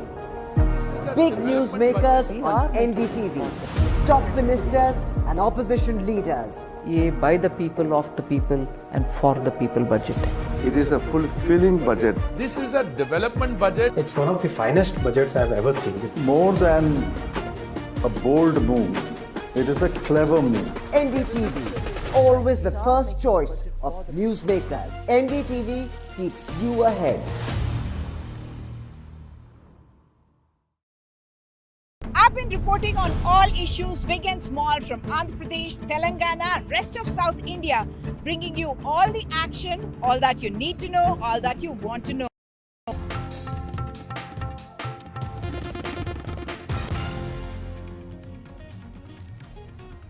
Welcome back, ladies and gentlemen. Some other news now. Into the Information and Broadcasting Ministry has spoken on the OTT content. Now, this is the fallout of India's Got Latent controversy. Now, the advisory speaks about all the online content to adhere to code of ethics, stricter age-based classification. Now, this is the fallout, as I was saying, of the India's Got Latent program, in which YouTuber, influencer, Samay Raina, comedian, and of course Ranveer Allabadia are at the center of this controversy. The advisory also said that they received references from the Member of Parliament and references of vulgar content on the OTT platform. My colleague Aishwarya joins us with more details on the phone line. Aishwarya, fallout of India's Got Latent. What does this advisory suggest? Is it just for the OTT platforms? Does it also cover YouTube and other, online mediums?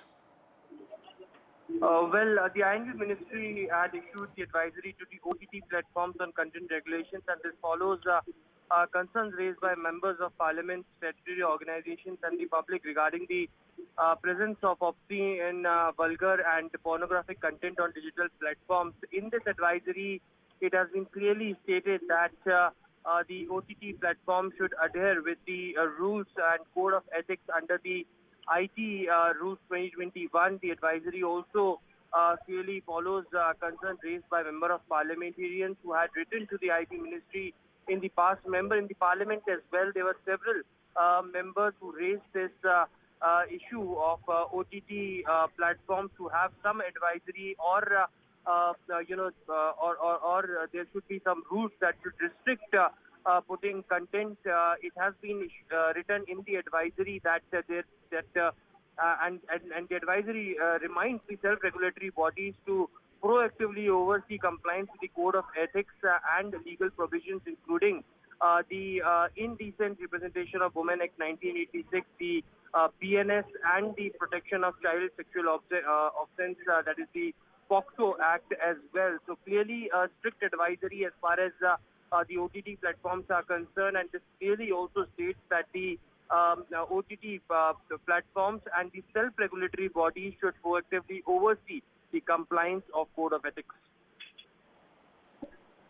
All right, thank you for joining us with all those details. Ashwara reporting on this story. Moving on now to Karnataka, where the Lokayukta has submitted an 11,000-page report to the Special Court for Elected Representatives. Over 50 witnesses have been examined by the Lokayukta police. No criminal offence, as per this report, has been found against Chief Minister Siddaramaiah or their family. In fact, the case civil in nature is what the report suggests, and seeks closure of the FIR against the Chief Minister of Karnataka and the closure of the FIR against the Chief Minister's wife as well, along with the brother-in-law in this case. Now, the complainant is to file objections before the next hearing on 24th. The BJP already is labelling this report made by Siddaramaiah for Siddaramaiah.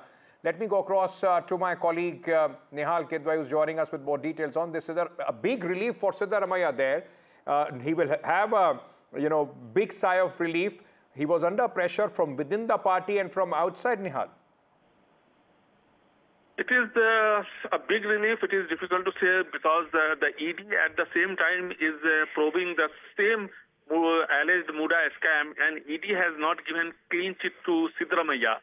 Though the Lokayukta reports to the Chief Secretary of the State and Chief Secretary reports to the Chief Minister, that's why it is being alleged that the probe of Lokayukta is being questioned. But now we have to see that the Karnataka High Court, what they are going to, what steps they are going to take in future, because recently the Karnataka High Court, when it was approached by one of the complainants, the whistleblower Krishna, and he wanted the CBI probe, the High Court had said that the Lokayukta probe is going in the right direction and let it happen. And the sanction against prosecution against Siddaramaiah was granted by Governor Thawar Gehlot, and he also wanted a probe to be conducted. So one part is complete. Now we have to wait and watch what the ED says about it.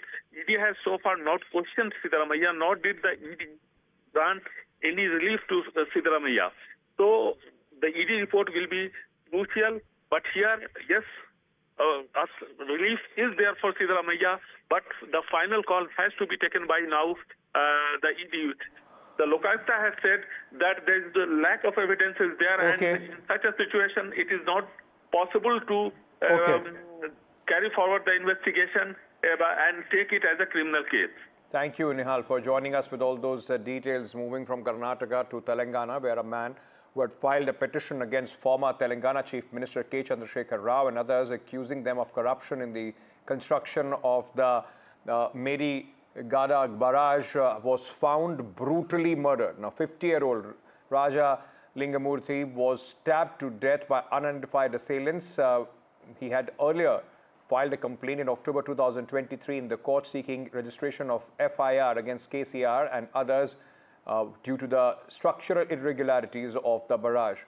Now, remember, this the police has been saying that this is related to some land dispute, but it has raised a lot of eyebrows as far as Telangana is concerned. My colleague Uma Sudhir with us with more details on this. Uma, because he was some sort of a whistleblower, this is, of course, generating a political heat as well. Absolutely. Three reasons why it was generating political heat. One, of course, because he was the prime complainant in the Medigada Barrage pier collapse case, in which Mr. KCR, Harish Rao and several officers were also named as accused, and that case was to come up for hearing today. Second, that his wife, Sarla, who used and then joined the Congress, she has named KTR, and she says that KTR's follower is Gandra Venkatramana Reddy, who was the former MLA of the Bhupalpalli area where the Murthy was living, Rajalinga Murthy was living, and she says that his follower is somebody called Hari Babu, and she's named 2-3 other names, and she says they had in fact threatened him and offered him 10 lakh rupees, and she also says that they had asked him to withdraw the case and threatened him, and that's what he had told her 10 days ago. I did try to ask the police whether they're having any leads. The SP who I spoke with told us that that within 24 hours they'll solve the case, and right now I'm not willing to even reveal whether there are CCTV footage that they have got of the assailants who came and stabbed him multiple times and grievously injured him in the head as well as body, and subsequently he died on way to hospital itself and declared dead when brought to hospital. The Congress on its part, Adani, who is the Congress leader, has in fact directly linked the murder of Rajalinga Murthy to the case that has been filed in the Medigada Barrage collapse case, and he's saying that very clear links are visible about this. So this is certainly becoming something that the BRS is having to defend. Thank you for joining us with all those details. With that, we are slipping into a very short break. News and updates will continue here on NDTV. Stay tuned.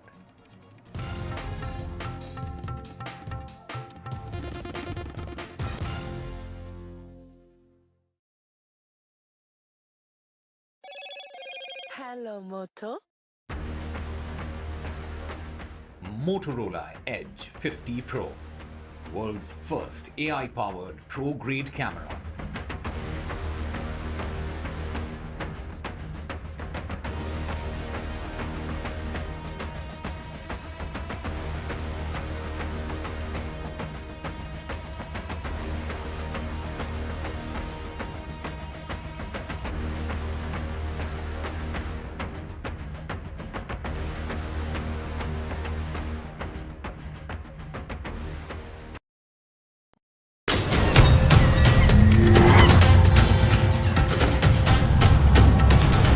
Kumbh is the flow of the rivers, the direction of the stars, and the memory of the urn full of nectar.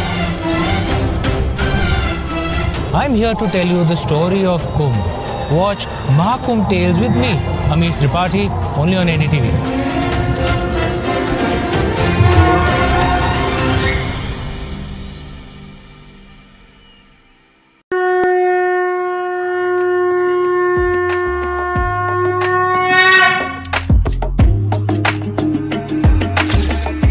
Mahakumbh, the festival of faith, the world's biggest spiritual festival, the divine dip at the spiritual Sangam,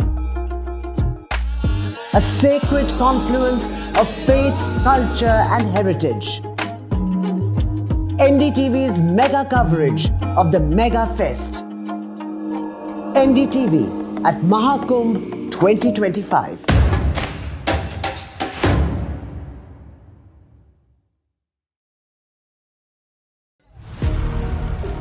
Big Budget Day.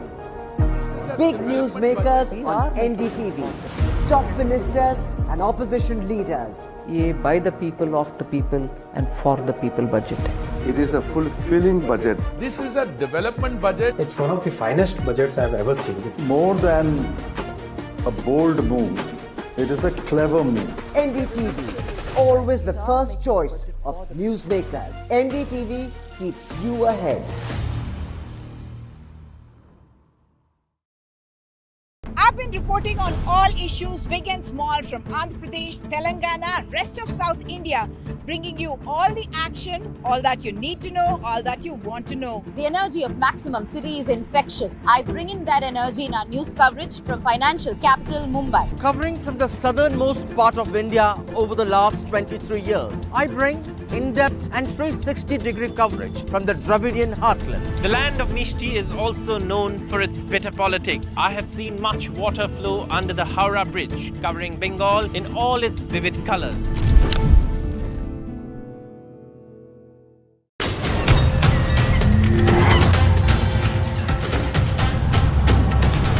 Kumbh is the flow of the rivers, the direction of the stars, and the memory of the urn full of nectar. I'm here to tell you the story of Kumbh. Watch Mahakumbh Tales with me, Amish Tripathi, only on NDTV.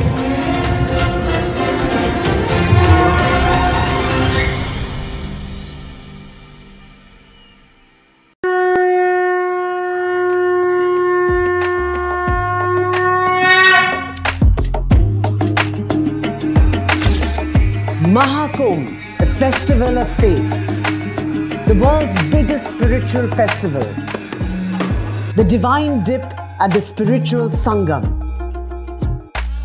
a sacred confluence of faith, culture and heritage. NDTV's mega coverage of the Mega Fest. NDTV at Mahakumbh 2025.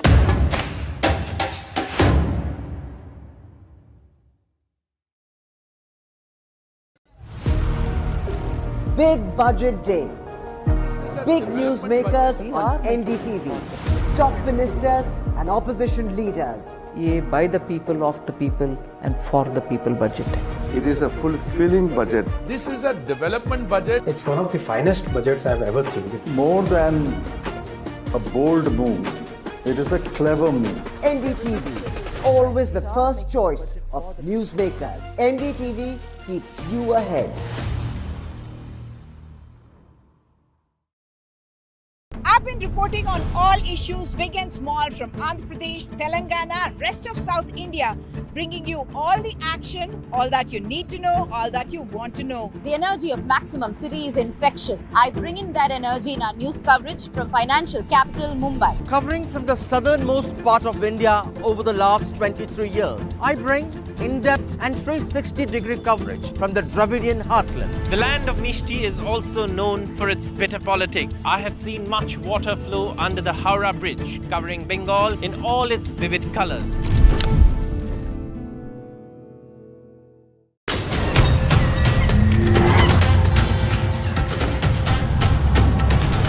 Kumbh is the flow of the rivers, the direction of the stars, and the memory of the urn full of nectar.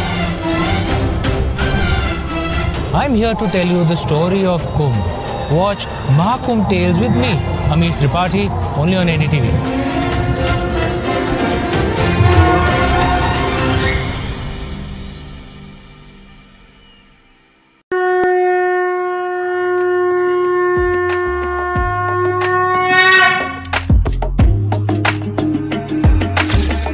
Mahakumbh, the festival of faith, the world's biggest spiritual festival, the divine dip at the spiritual Sangam,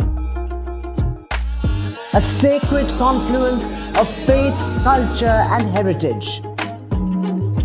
NDTV's mega coverage of the Mega Fest. NDTV at Mahakumbh 20.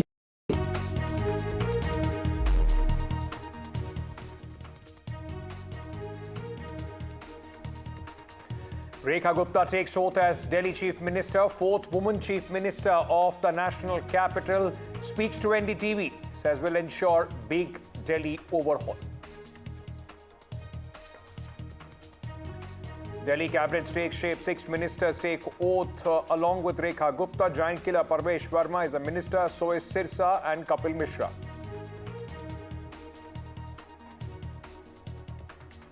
NDA show of strength in the national capital. BJP ends Delhi drought after nearly 3 decades. Prime Minister Modi, Amit Shah share stage with NDA leaders.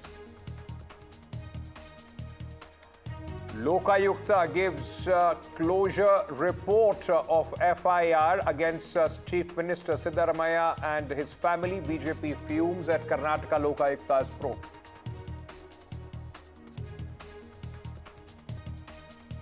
MPs push for more regulations on OTT.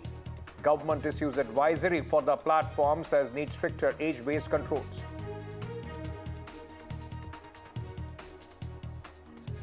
Telangana activist who took KCR to court murdered a day before hearing in the corruption case.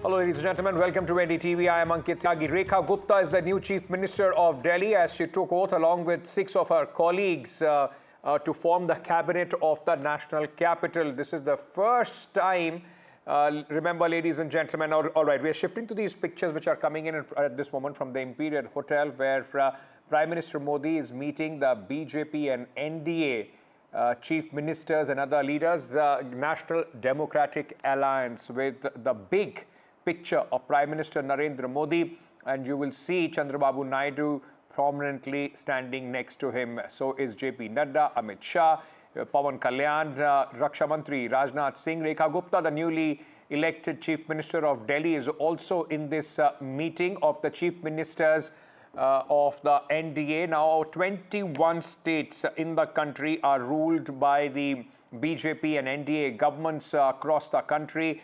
And this is a big meeting which is taking place at this moment at the Imperial Hotel in the national capital. These are visuals of earlier when Rekha Gupta, the newly inducted Chief Minister of Delhi, had arrived at the for this meeting. You can see senior leaders, in fact, greeting Rekha Gupta as well while she went in. And along with that is the Prime Minister who walked in with JP Nadda, the BJP president, and you can see among all the galaxy of these leaders, the chief ministers, the deputy chief ministers of NDA-ruled states, one woman at the chief minister from the NDA now, and that's Rekha Gupta of the national capital.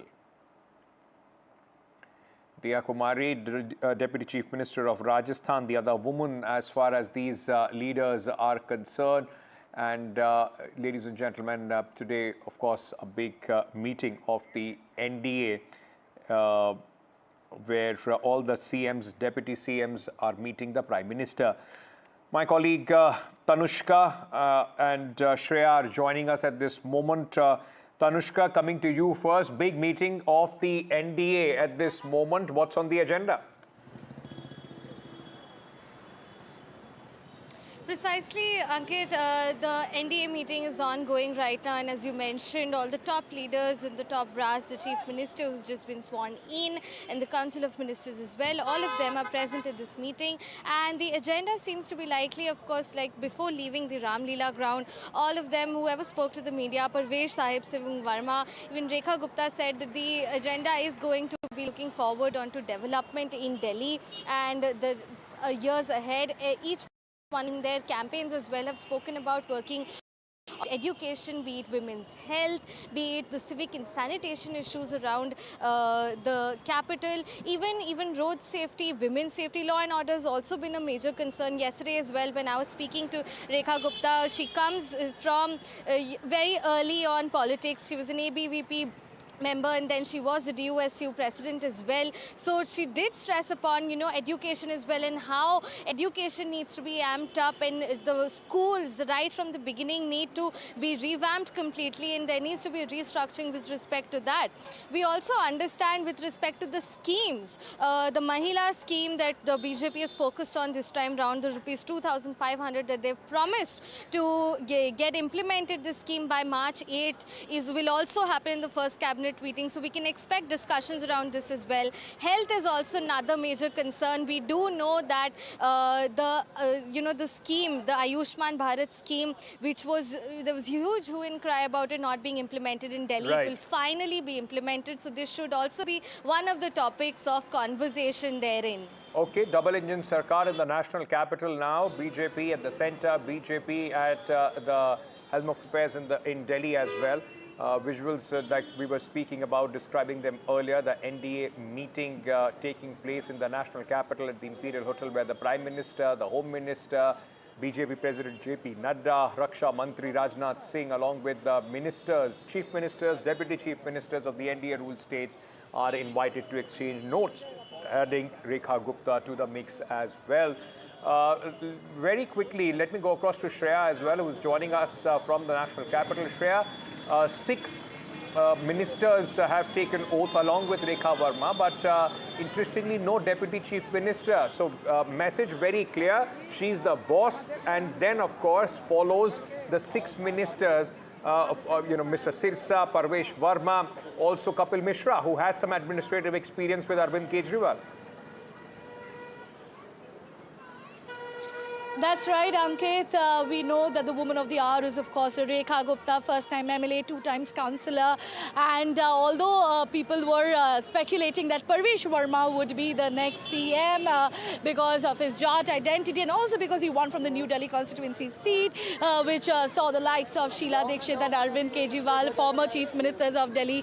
But Rekha Gupta is the main boss right now. And let me hear from the people here. Sir, you have seen several governments in the last couple of years. You're born and brought up in Delhi, lived almost 70 years here. So what do you think? Do you think Rekha Gupta will be able to match up to the former charismatic CMs of our national capital, or do you think she will just be a rubber stamp CM?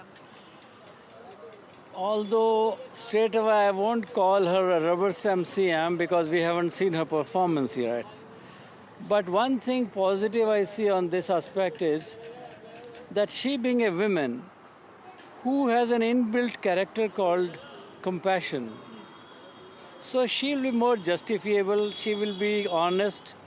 That's the image I have about her credentials. I checked her background also.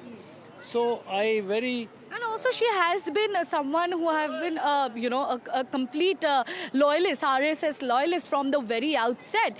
But, there has been this speculation that Parvesh Verma could have been the chief minister. And now we see that there is no deputy chief minister's name that has been revealed. So clearly that Rekha Gupta is the main boss. Why do you think that strategy was taken by BJP? What do you think?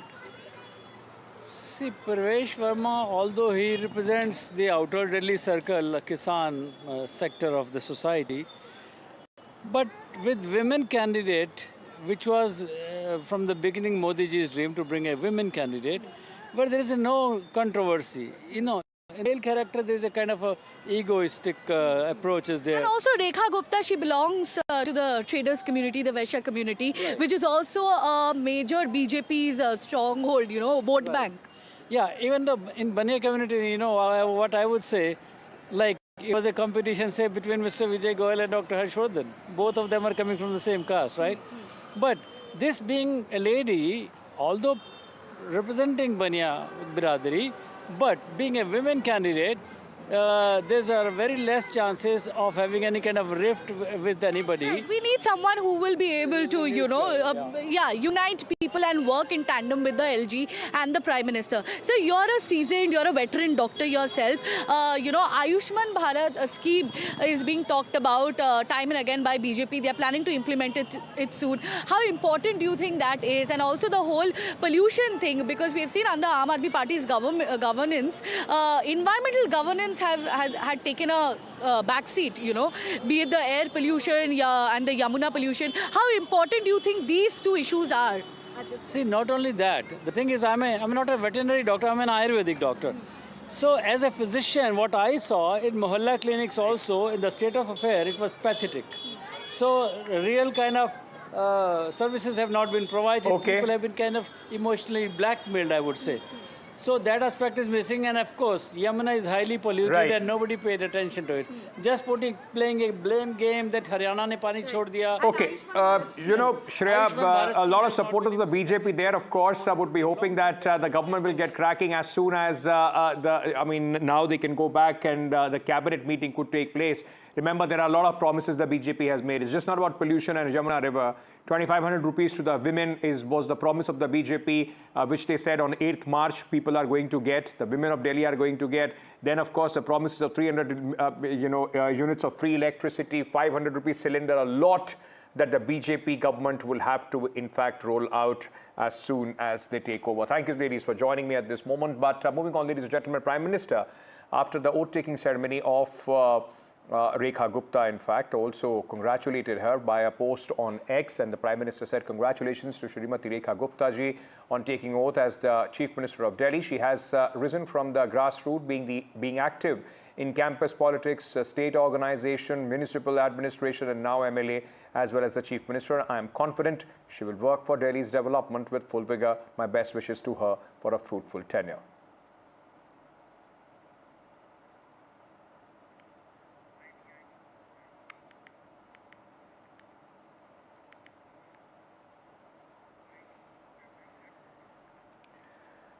Now, Centre has issued advisory on the OTT platform's content and has said adhere to the ethics code and need age-based controls. Now, this has come after the MPs have pushed for regulation. The advisory has been issued by the Information and Broadcasting Ministry.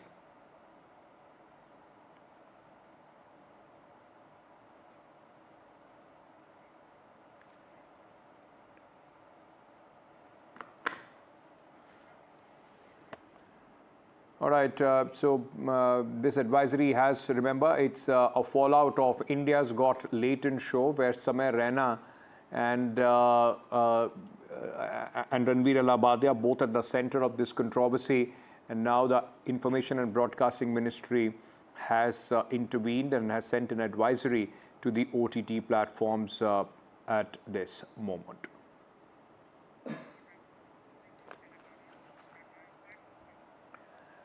A man who had filed a petition against former Telangana Chief Minister K. Chandrasekhar Rao and others, accusing them of corruption in the construction of the Medigada barrage, was found brutally murdered. Now, 50-year-old Raja Lingamurthy was stabbed to death by unidentified assailants.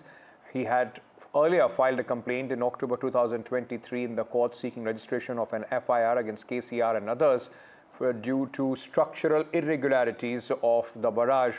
Now, this has raised a lot of questions, ladies and gentlemen, because his murder has happened one day before the court was to hear his petition, and it has raised not only just political heat, but questions as far as the BRS party is concerned.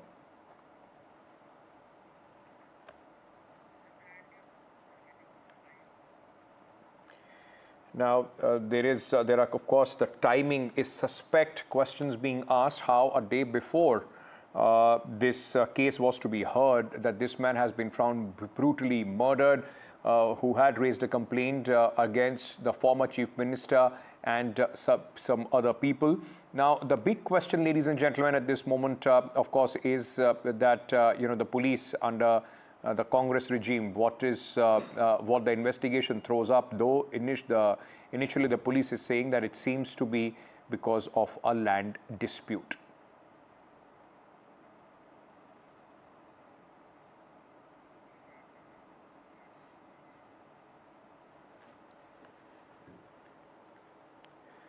So, ladies and gentlemen, at this moment, what we know is that this man was found murdered under suspicious circumstances a day before hearing in the complaint that he has made in the court was in fact to begin.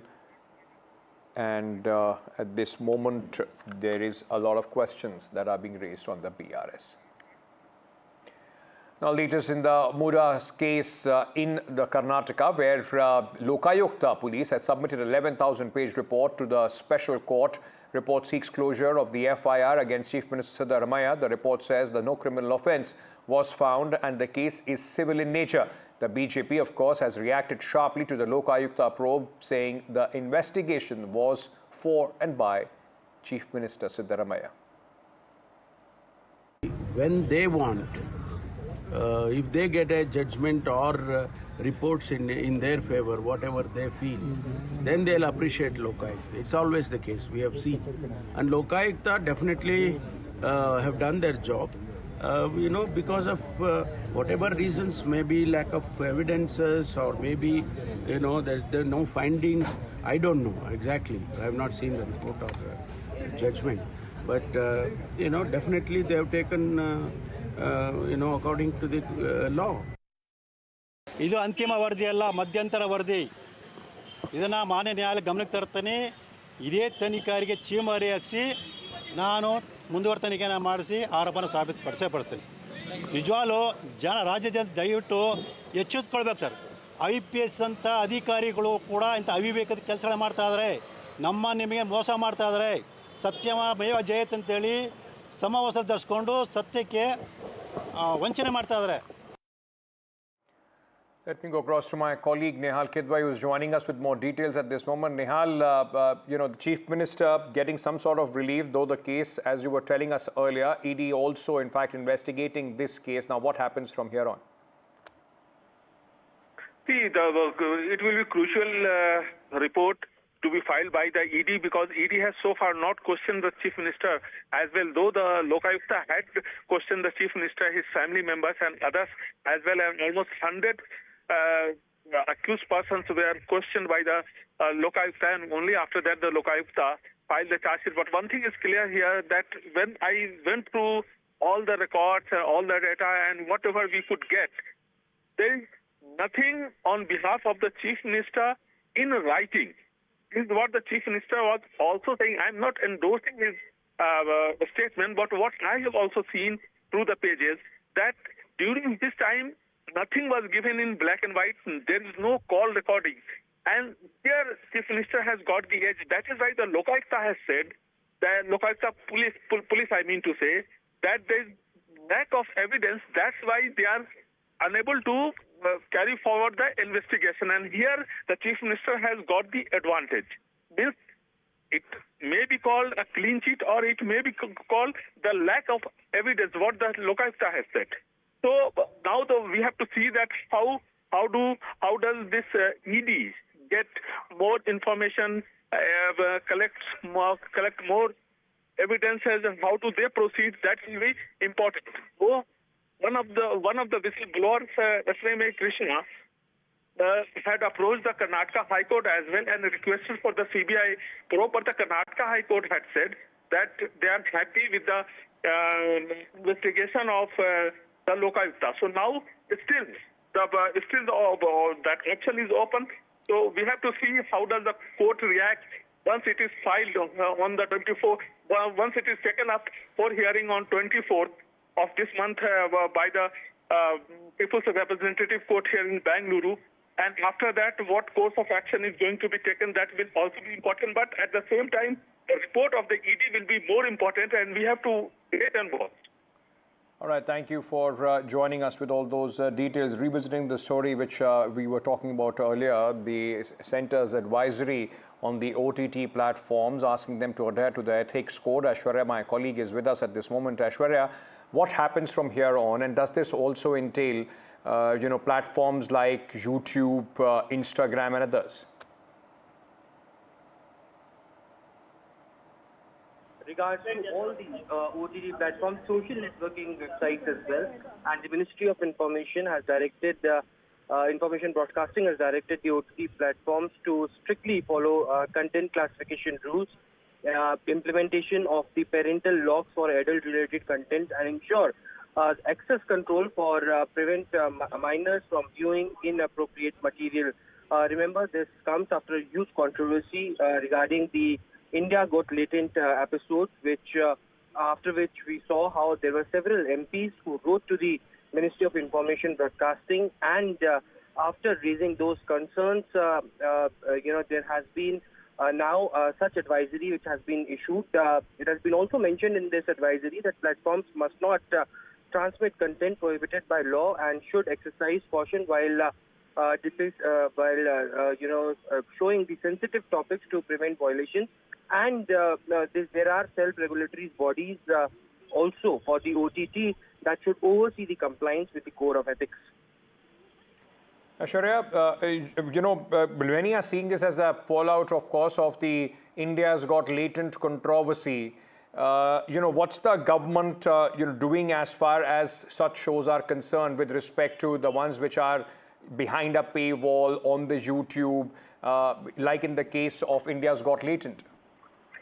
Well, the sources is in the Ministry of Information and Broadcasting, and in several, on-record and off-record briefings as well of Ashwini Vaishnav, who is the Union Minister concerned for the Ministry of Information and Broadcasting, he had clearly stated that there would be strict guidelines that would be soon coming out, and also as far as the bill for having strict norms for the OTT platforms are concerned, that will also be brought up. Remember, there were many private bills that the MPs had put out on the floor of the House as far as the proceedings of Lok Sabha and Rajya Sabha are concerned. And the government has clearly stated that they are very sensitive towards this topic, and there would be fresh rules and regulations and the advisories that would be out soon. And now a fresh advisory is what we are witnessing as far as the Information Broadcasting Ministry is concerned. The regulatory bodies had been clearly stated by the ministry to follow the strict rules. And remember, the advisory also follows concern raised by Member of Parliament and statutory organizations and the public regarding the presence of obscene, vulgar, pornographic content on the digital platform. Of course, this is a fallout of the entire controversy regarding India's Got Latent, after which there were several episodes on YouTube that was deleted. But post that, now the government also very strict on bringing norms and rules and regulations for the OTT platforms. Thank you for joining us with all those details. All right, there is a massive fire which has been reported from a food manufacturing company in Thiruvallur in Tamil Nadu. Despite efforts by employees to control it, the fire very quickly spread, engulfing the entire building. The fire also spread to adjoining school. The children from the school were evacuated safely. Authorities say that the fire has not been brought under control. These are visuals of a short while back where massive, clouds of smoke that you can see because of this raging fire. Sam Daniel, my colleague, joins us with more details at this moment. Sam, what is the latest as far as this fire is concerned? And very dangerous that the school was right next to this factory. Ankit, the fire is still raging, but authorities say it's under control.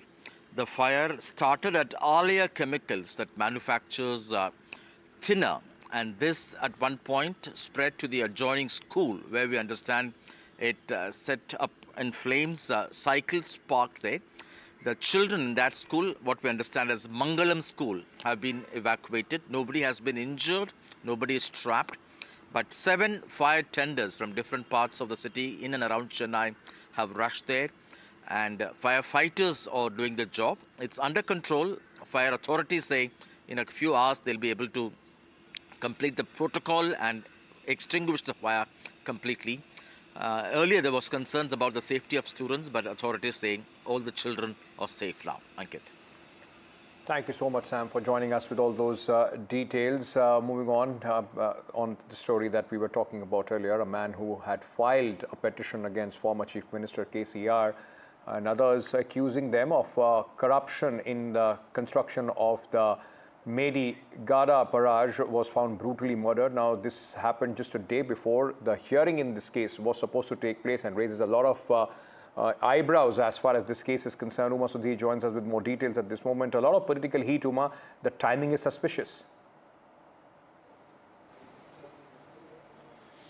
So the Congress has straight away said that they are linking this to the complaint that was made in the Medi-Gada barrage case, and the wife of the victim in this particular case has in fact named KTR and said that his follower, who was the former MLA, Mr. Gandra Venkatram Reddy, and she says that your follower in fact had carried out this attack, and she also has alleged that you threatened her husband, and also said that you would pay 10 lakh rupees if he withdrew his case. What is your defense? It is only baseless allegation she made, because after the murder of Raja Lingamurthy, she has given to the complaint to the police. On this particular complaint she made, it is a totally land dispute, two persons. That persons were killed, my husband. The 5 persons were involved in this murder. So on this complaint, police were made a FIR copy in this also. After some hours to get gone, some political motivation was made, because this accidentally he made a complaint with the against the Medigada barrage. This case was pending with the Bhopalpally court, and this case went to the High Court also. So they want to politically they want to use this murder issue. So politically they want some gain, but unfortunately the government, after come to the power, in 14 months, every time they're saying like that only. The timing seems strange, isn't it? That today, in fact, the case was to come up in High Court as well, and this man getting murdered, and that's why the Congress seems to be linking the two. No, it is unfortunate, because after the cases with the High Court and District Court, whether Lingamurthy is live or alive, not alive, there is no connection with this. After this case into the court, it is only baseless argument, baseless allegation, no connection with this case. Actually, this Raja Lingamurthy, his background was, is a litigant, he is having 12 to 13 cases pending with the courts. He was a rowdy sheeter, he was involved some land grabbing cases, he went to the PD Act case, he went to the jail, he was a litigant, so everybody knows. His wife was a former councillor with the BRS. Yes, because that time we had given to his wife ticket. After same attitude, we kept for 3 years. We had no connection with the BRS party. He is joined with Congress party. This murder was involved. The person also belongs to Congress party only. She is allegation not only my name, some other name also. He was Mr. Chandraya. He was ex-sarpanch. He had land problem with 2 persons. He is also Congress party worker. And those who are involved in murder case, he is also Congress. So this connection, it is this murder is only litigation person and land problem issue person. No Medigada connection, no connection with this murder case, no connection with the BRS party and myself and my leader, nothing. Thank you so much. Thank you. So the former MLA saying that there is no connection with either him or the party leader, because the wife Sarla, who was a former councillor with the BRS, and subsequently both the husband and wife had shifted loyalties to the Congress, and he had become a complainant in the Medigada case. As our viewers would recall, in October, on October 25, 2023, before the elections, in fact, one of the peers had collapsed, and subsequently financial irregularities were alleged by this particular person, who went to the police and tried to file a complaint. That did not happen. Then he went to the court, additional judicial magistrate, that was also rejected. Then he went to the principal sessions judge, and subsequently the Congress, the BRS in fact went to the High Court asking for this case to be disconsidered, and of course it was coming up in court, but the BRS saying that this has to do with a land dispute and does not have in any way to do with the complaint that was made against Mr. KCR, Mr. Harish Rao, and also other officers when the BRS was in power. Back to you. Thank you for joining us with all those details. Most of the reporting there from Telangana. Now, Supreme Court has issued a notice to Lokpal staying its order, which said the Lokpal can investigate sitting High Court judges. The top court also added an injunction on the complaint, barring him from revealing identity of the judge and contents of the complaint. The top court has taken suo motu cognizance of the Lokpal order, which was looking at the complaint against a sitting High Court judge. The top court took this matter suo motu after Lokpal forwarded the matter to the Chief Justice of India. Nupur Dogra, my colleague, joins us with more details on this. Nupur, many would see this as the court rushing in to save their own. Well, you can say that because the Supreme Court today has, in fact, made a comment that this is very disturbing, and this case is very concerning. And more than saving its own, I think Supreme Court's stance is more about securing judiciary's independence. So while hearing the case, the Supreme Court three-judge bench in fact remarked that this is a concerning matter as it pertains to the matter of independence of judiciary. So I think more than saving its own, it's more about the balance of power that the Supreme Court seemed to be more worried about. And if you see, the Lokpal has also now forwarded this particular order where it ruled that High Court judges also fall under the jurisdiction of the Lokpal Act.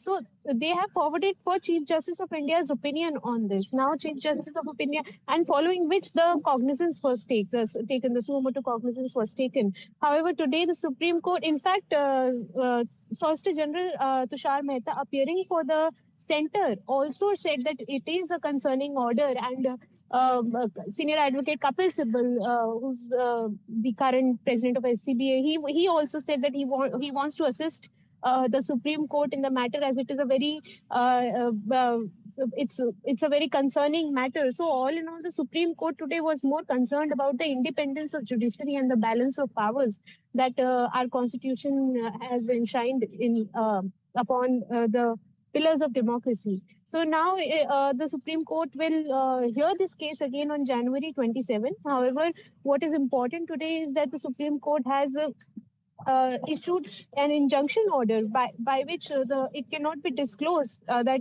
who the judge is, who that particular High Court judge is against whom this complaint has been filed.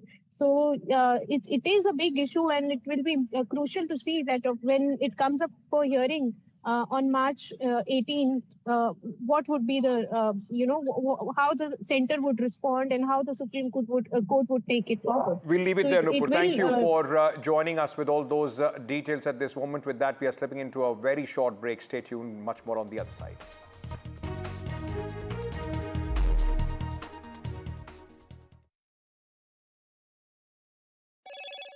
Hello, Moto.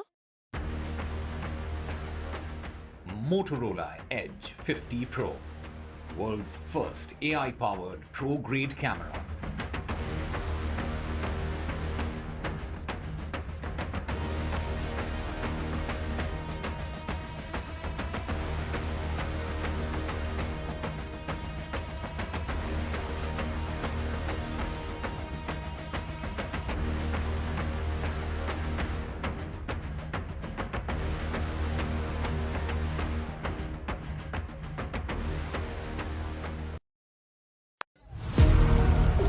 Big budget day. Big newsmakers on NDTV. Top ministers and opposition leaders. ये by the people, of the people and for the people budget. It is a fulfilling budget. This is a development budget. It's one of the finest budgets I've ever seen. More than a bold move, it is a clever move. NDTV, always the first choice of newsmaker. NDTV keeps you ahead.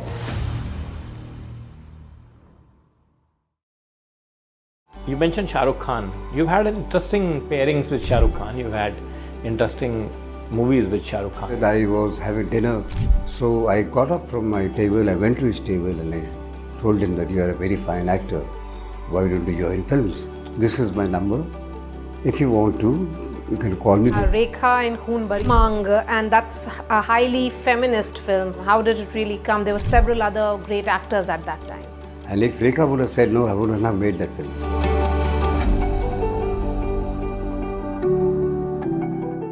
I've been reporting on all issues big and small from Andhra Pradesh, Telangana, rest of South India, bringing you all the action, all that you need to know, all that you want to know. The energy of Maximum City is infectious. I bring in that energy in our news coverage from financial capital Mumbai. Covering from the southernmost part of India over the last 23 years, I bring in-depth and 360-degree coverage from the Dravidian heartland. The land of Mishti is also known for its bitter politics. I have seen much water flow under the Howrah Bridge, covering Bengal in all its vivid colors.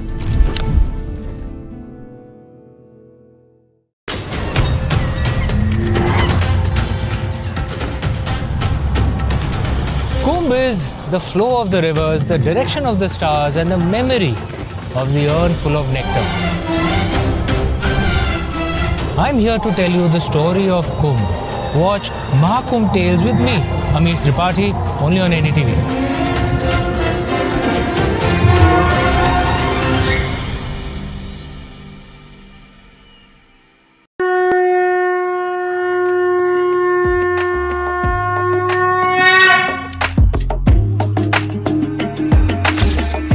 Mahakumbh, a festival of faith, the world's biggest spiritual festival, the divine dip at the spiritual Sangam, a sacred confluence of faith, culture and heritage. NDTV's mega coverage of the Mega Fest. NDTV at Mahakumbh 2025.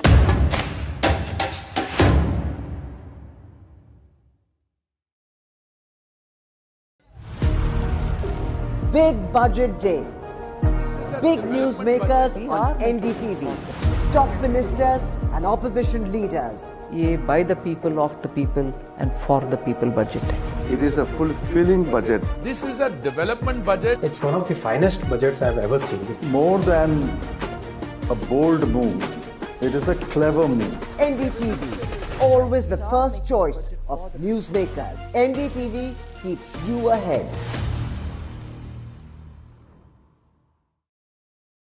You mentioned Shah Rukh Khan. You've had interesting pairings with Shah Rukh Khan. You've had interesting movies with Shah Rukh Khan. I was having dinner, so I got up from my table, I went to his table and I told him that you are a very fine actor. Why don't you join films? This is my number. If you want to, you can call me. Rekha in Mang, and that's a highly feminist film. How did it really come? There were several other great actors at that time. And if Rekha would have said no, I wouldn't have made that film.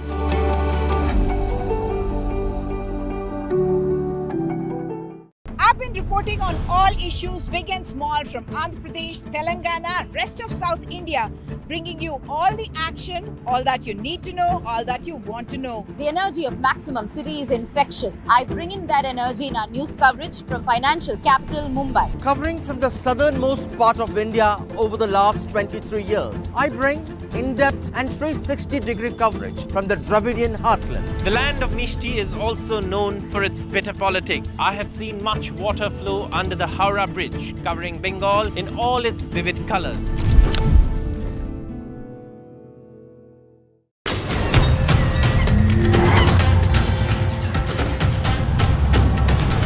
Kumbh is the flow of the rivers, the direction of the stars, and the memory of the urn full of nectar. I'm here to tell you the story of Kumbh. Watch Mahakumbh Tales with me, Amish Tripathi, only on NDTV.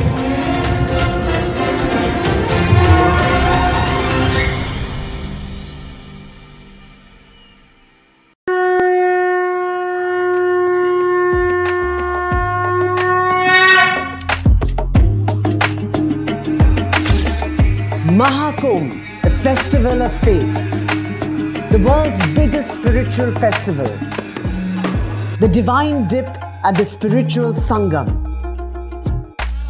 a sacred confluence of faith, culture and heritage. NDTV's mega coverage of the Mega Fest. NDTV at Mahakumbh 2025.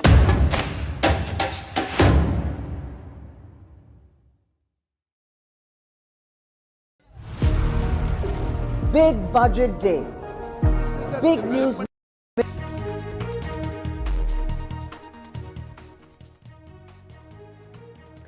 Welcome back, ladies and gentlemen. Now, NDA's mega show of strength in the national capital today. High-profile attendees at the NDA meeting, Prime Minister, top ministers, and chief ministers of all, and deputy chief ministers of all NDA-ruled states, 21 of them now, across the country, attended this meeting.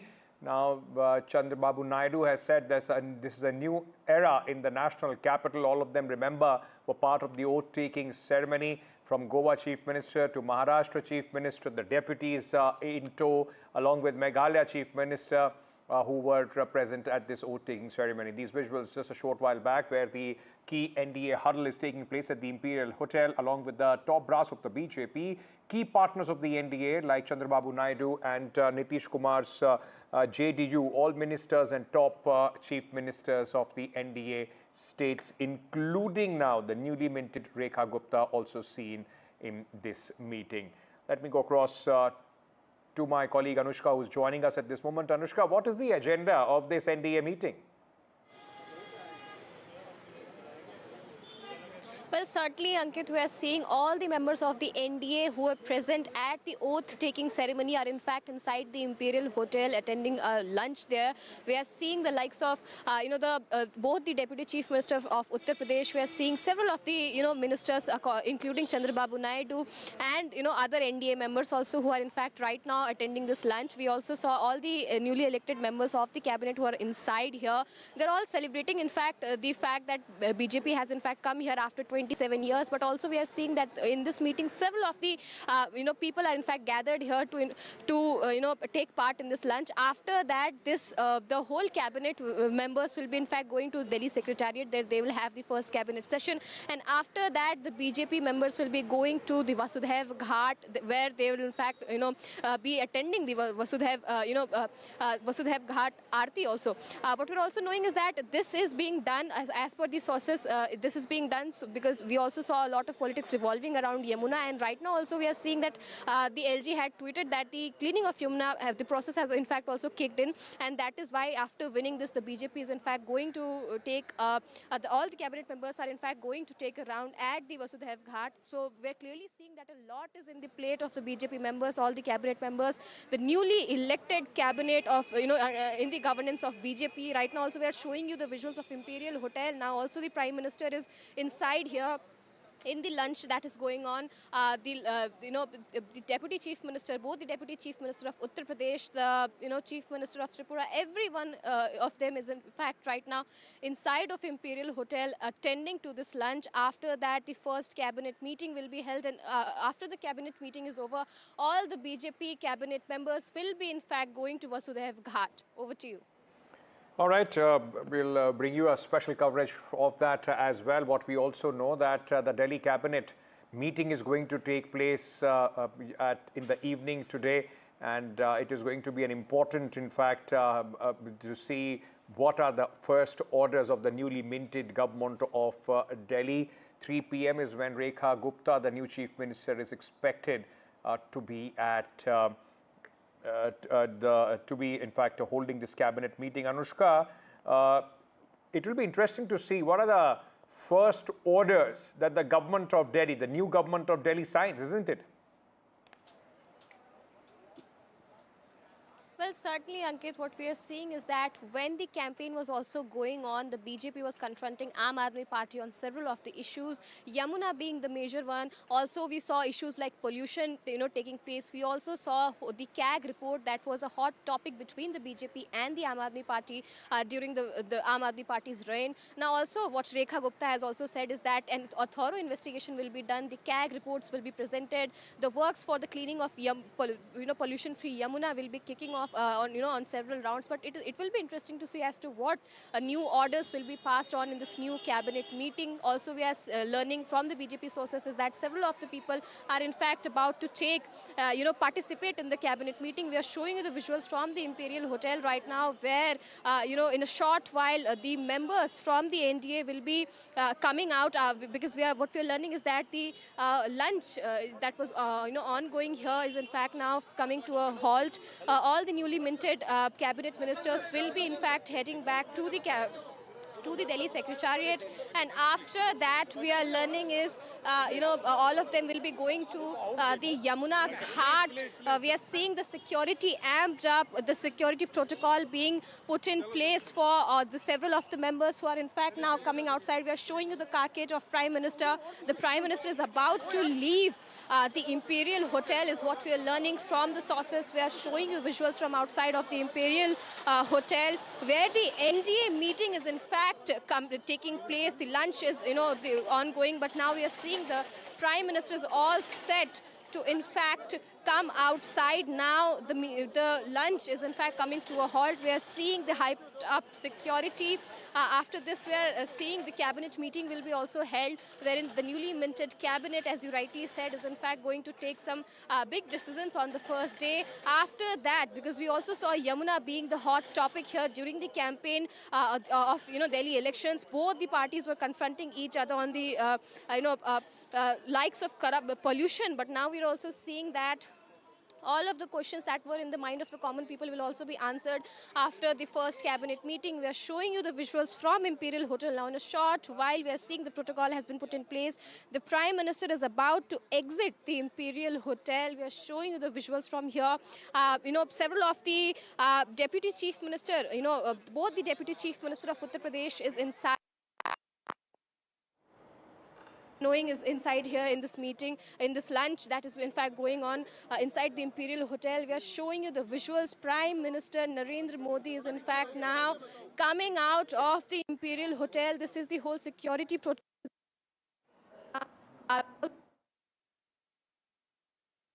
All right. While the Prime Minister is coming out, ladies and gentlemen, understand that there are a lot of jammers, and you see one of the vehicles, in fact, going out, and it becomes difficult, for our colleagues, in fact, to continuously, give you a live commentary at that moment. That's the Prime Minister whose cavalcade at this moment is coming out. Prime Minister Narendra Modi is seated there, right in the front. And you are getting these visuals here on NDTV as Prime Minister leaves the venue of the NDA meeting that took place in the national capital at the Imperial Hotel.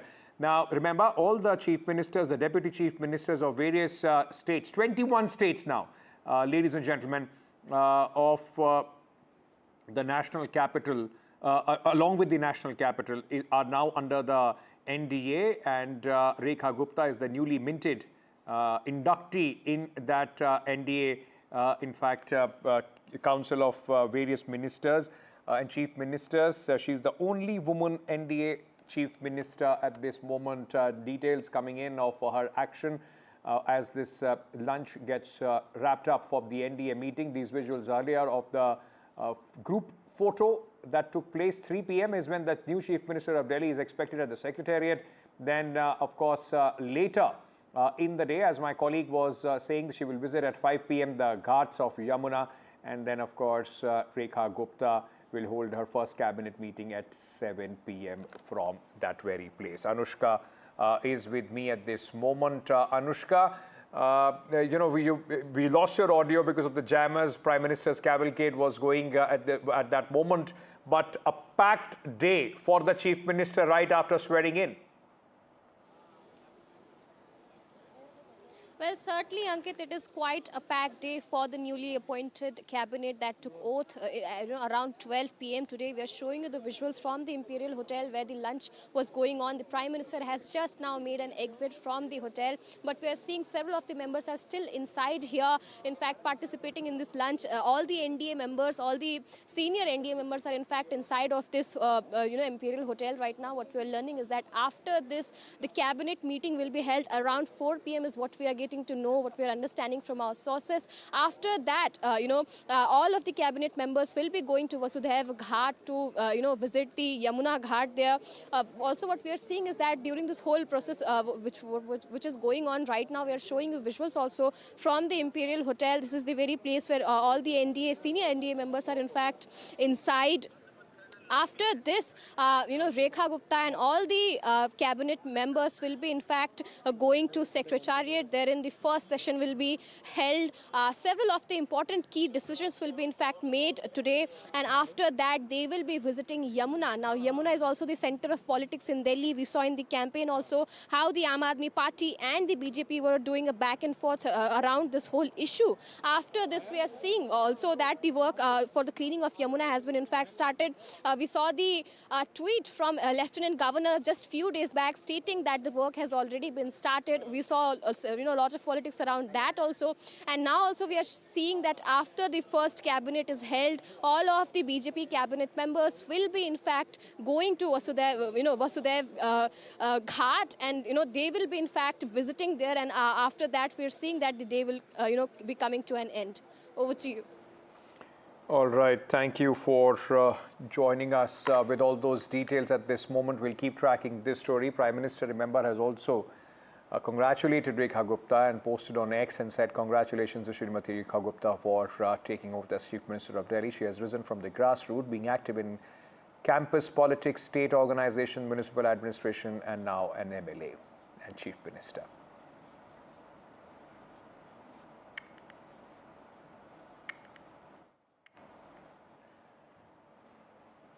Let's get you some news from the share market, where Adani portfolio's strong earning. Adani Group's robust performance, in fact, Adani portfolio delivers highest ever trailing 12-month EBITDA of rupees 86,789 crores in the third quarter. This reflects year-on-year growth of 10.1%. Adani portfolio's financial performance remains driven by its core infrastructure businesses, which include utilities, transport, and incubating infrastructure ventures under Adani Enterprise. These segments contributed 84% to the total EBITDA. The Adani portfolio group of companies has reported its highest ever trailing EBITDA of 86,789 crores. Now, this comes at a time when, of course, there have been a lot of external challenges. So this really is a key development. Now, what is really outstanding is, of course, the contribution of the core infrastructure business, which is contributing around 84% to this EBITDA growth. So that really is a very, very interesting and key highlight there. Of course, important to note here that liquidity is also enough as per the highlights. That liquidity is enough to look at debt service financing ready for the next 12 months at least. So that's a key highlight. And the other key highlight, of course, is the fact that, look, going forward, the Adani Group is looking at expansion across diversified portfolios. And very, very crucial to remember here that, look, this growth is just an indicator of how cash flow generation is strong and project execution is also strong. Now, the Adani Group has also outlined plans of a new phase of significant capital expenditure as the group continues to expand its infrastructure footprint across sectors. Remember, Adani portfolio, India's largest infrastructure group with businesses in cement and mining, has continued its strong double-digit growth despite external challenges. Portfolio group of companies is now entering a new phase altogether. Interesting to note here that this new phase is to do with capital expenditure. Now, capital expenditure is, remember, crucial and key to all sectors and all portfolio companies really. So this, of course, is a key development. When they're looking at expansion of capital expenditure, it is also important to note here that, look, this is throughout, it is going to impact all sectors, from your new sectors as well as your core infrastructure sectors. Renewable energy to core infrastructure to various other sectors that the group is looking at. Now, remember, the group has already been leading in the infrastructure space and is a key player there as far as mining and cement are concerned, and of course various expansion plans on the horizon.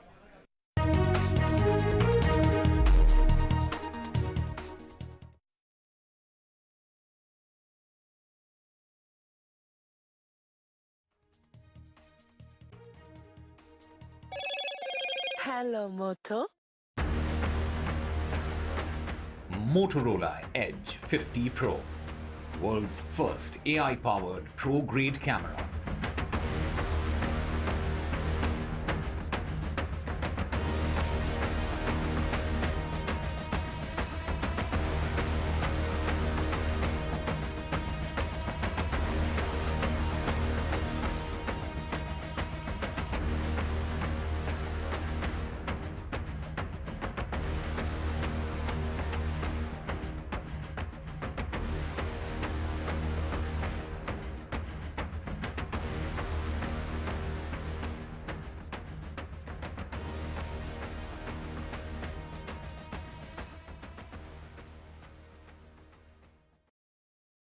You mentioned Shah Rukh Khan. You've had interesting pairings with Shah Rukh Khan. You've had interesting movies with Shah Rukh Khan. I was having dinner, so I got up from my table, I went to his table and I told him that you are a very fine actor.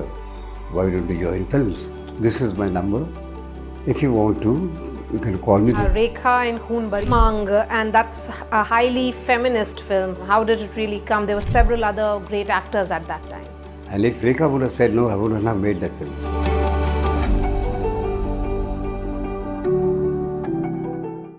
I've been reporting on all issues big and small from Andhra Pradesh, Telangana, rest of South India, bringing you all the action, all that you need to know, all that you want to know. The energy of Maximum City is infectious. I bring in that energy in our news coverage from financial capital Mumbai. Covering from the southernmost part of India over the last 23 years, I bring in-depth and 360-degree coverage from the Dravidian heartland. The land of Mishti is also known for its bitter politics. I have seen much water flow under the Howrah Bridge, covering Bengal in all its vivid colors.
Mahakumbh, a festival of faith, the world's biggest spiritual festival, the divine dip at the spiritual Sangam,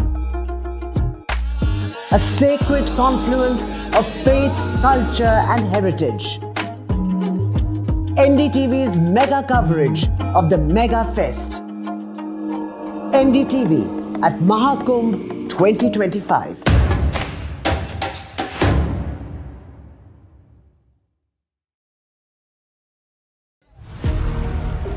Big Budget Day.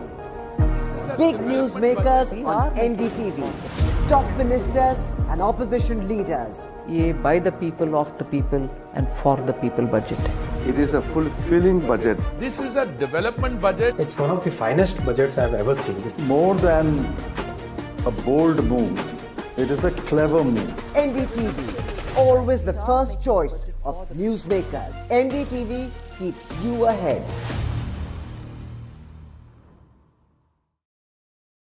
You mentioned Shah Rukh Khan. You've had interesting pairings with Shah Rukh Khan. You've had interesting movies with Shah Rukh Khan. I was having dinner, so I got up from my table, I went to his table and I told him that you are a very fine actor. Why don't you join films? This is my number. If you want to, you can call me. Rekha in Khoonbari Mang, and that's a highly feminist film. How did it really come? There were several other great actors at that time. And if Rekha would have said no, I wouldn't have made that film.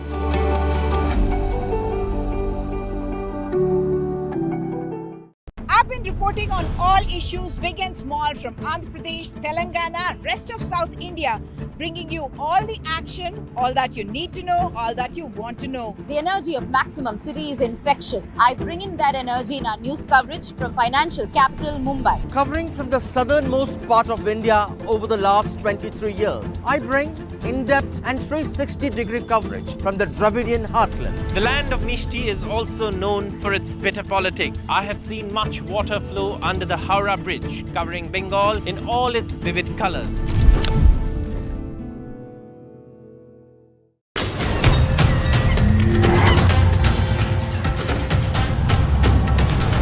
Kumbh is the flow of the rivers, the direction of the stars, and the memory of the urn full of nectar. I'm here to tell you the story of Kumbh. Watch Mahakumbh Tales with me, Amish Tripathi, only on NDTV.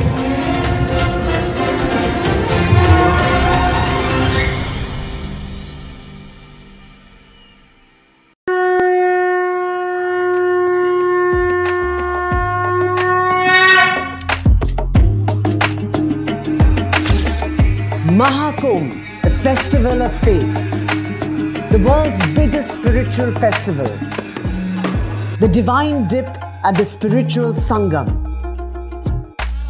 a sacred confluence of faith, culture and heritage. NDTV's mega coverage of the Mega Fest. NDTV.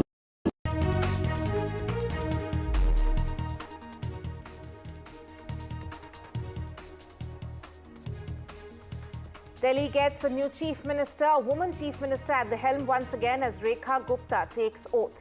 Chief Minister Rekha Gupta tells NDTV she will fulfill Viksit Bharat vision for Delhi.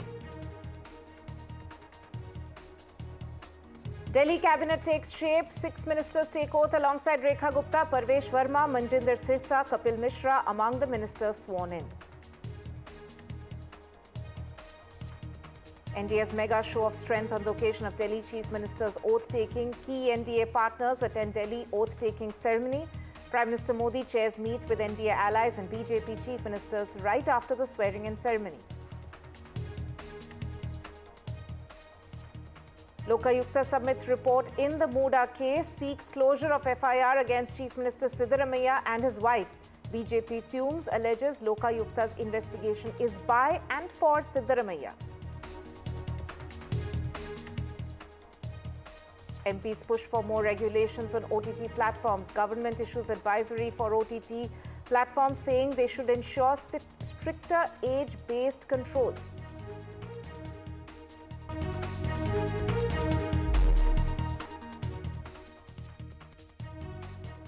There's some breaking update that's coming in on top of the bulletin. There's relief for BJP MP Basari Swaraj in the case which had been filed against her by Aam Aadmi Party leader Satyendra Jain. That case has now in fact been dismissed. It was a defamation case which was filed by Aam Aadmi Party's Satyendra Jain. Now the court has dismissed the defamation case. This is the latest which is coming in from the national capital. Relief for BJP MP Basari Swaraj. Let me go across to my colleague Tanushka, who's tracking this. Tanushka, just for the benefit of our viewers, if you can take us through what was the complaint about? Right, Tanima. So this defamation case that was filed earlier by Aam Aadmi Party leader Satyendra Jain was about that he alleged that BJP MP Basari Swaraj had made some defamatory comments and remarks about him on a news channel, TV channel episode back in 2023 in the month of October.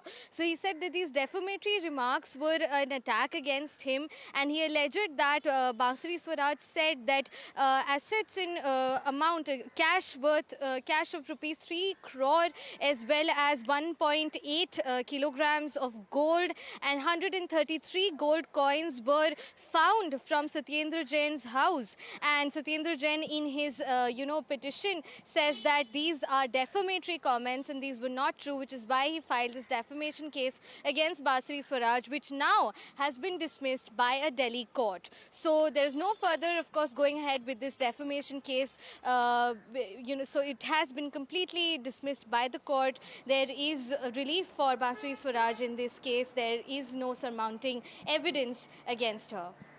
Right, Tanushka there giving us this breaking update. Thank you so much for joining us on top of the bulletin. But shifting focus now to the top story that we have been tracking through the morning today. Delhi has got a new chief minister finally, and a woman chief minister once again. First time MLA from Shalimar Bagh, Rekha Gupta took oath as the new chief minister of Delhi. Just a few hours back, she's become BJP's only woman chief minister pan-India.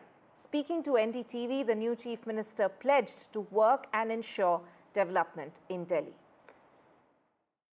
मैं रेखा गुप्ता ईश्वर की शपथ लेती हूँ कि मैं विधि द्वारा स्थापित भारत के संविधान के प्रति सच्ची श्रद्धा और निष्ठा रखूंगी। मैं भारत की प्रभुता और अखंडता अक्षुण्ण रखूंगी। मैं मुख्यमंत्री के रूप में अपने कर्तव्यों का श्रद्धापूर्वक और शुद्ध अंतःकरण से निर्वहन करूंगी तथा मैं भय या पक्षपात, अनुराग या द्वेष के बिना सभी प्रकार के लोगों के प्रति संविधान और विधि के अनुसार न्याय करूंगी। मैं रेखा गुप्ता ईश्वर की शपथ लेती हूं कि जो विषय मुख्यमंत्री के रूप में मेरे विचार के लिए लाया जाएगा अथवा मुझे ज्ञात होगा, उसे किसी व्यक्ति या व्यक्तियों को तब के सिवाय जबकि ऐसे मुख्यमंत्री के रूप में अपने कर्तव्यों के सम्यक निर्वहन के लिए ऐसा करना अपेक्षित हो, मैं प्रत्यक्ष या अप्रत्यक्ष रूप से संकुचित या प्रकट नहीं करूंगी।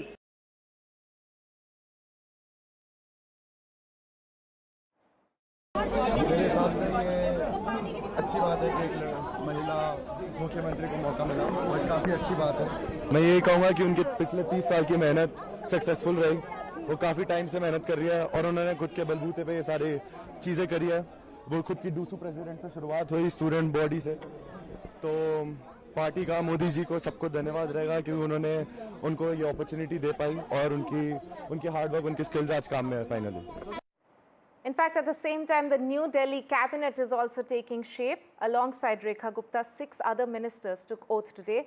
That included Parvesh Verma, Manjinder Singh Sirsa, Kapil Mishra, among others. The first meeting of the New Delhi cabinet is in fact scheduled this evening. Besides that, the Delhi ministers are also going to visit Yamuna. Remember, cleaning up the Yamuna was a core campaign promise for the BJP. देखिए, ये एक जिम्मेवारी है और देश के प्रधानमंत्री जी के विजन को इम्प्लीमेंट करने की जिम्मेवारी है। ये एक उस टीम में हमें मौका मिला है जो भारत के प्रधानमंत्री नरेंद्र मोदी जी का दिल्ली को विकसित करने के लिए जो सपना है उसको साकार करना और उस टीम में काम करने का मौका मिला। मैं समझता हूँ एक बहुत बड़ा कर्तव्य है हमारे लिए जो हमें करके और दिल्ली को एक बार दोबारा से खुशहाल दिल्ली, नई दिल्ली, साफ जल और साफ हवा वाली दिल्ली बनाना है। दिल्ली के लिए एक बहुत ही खुशी का मौका है।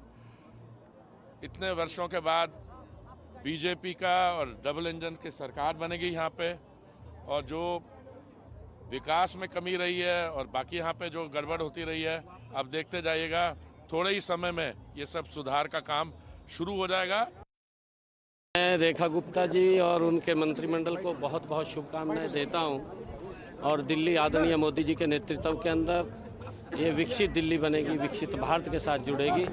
मैं सभी नए जो मुख्यमंत्री रेखा गुप्ता जी बनी हैं जिन्होंने शपथ लिया है और उनके साथ सभी मंत्रिमंडल के सदस्यों ने शपथ लिया, मैं सभी को बहुत बहुत बधाई, शुभकामनाएं देता हूं। To showcase the strength of its allies, several key NDA partners who were invited were present on stage during the oath-taking ceremony, including Chandrababu Naidu, the Andhra Chief Minister, Andhra Deputy CM Pawan Kalyan, as well as Arunachal CM Conrad Sangma, among others. A key NDA huddle was also planned in the capital today. We are going to see new change in Delhi, and also Delhi will be different Delhi from now onwards. No, we are very happy. Now new era is started in Delhi. Excellent development is going to take place. For the last 10 years, it didn't work well in Delhi. Now it is a new era. Let me go across to my colleagues Ishika Verma and Anushka, who are joining me on the broadcast right now. Ishika, coming to you first, I believe you're at the Delhi Secretariat, and we are likely to see Rekha Gupta coming there very soon in order to take charge as the new Delhi Chief Minister. If you can just take us through what exactly is on the agenda for the new Chief Minister of Delhi. Well, in fact, Tonama, Rekha Gupta has taken oath as the Chief Minister of Delhi, but she is going to take oath now as, in fact, take charge now as the Chief Minister.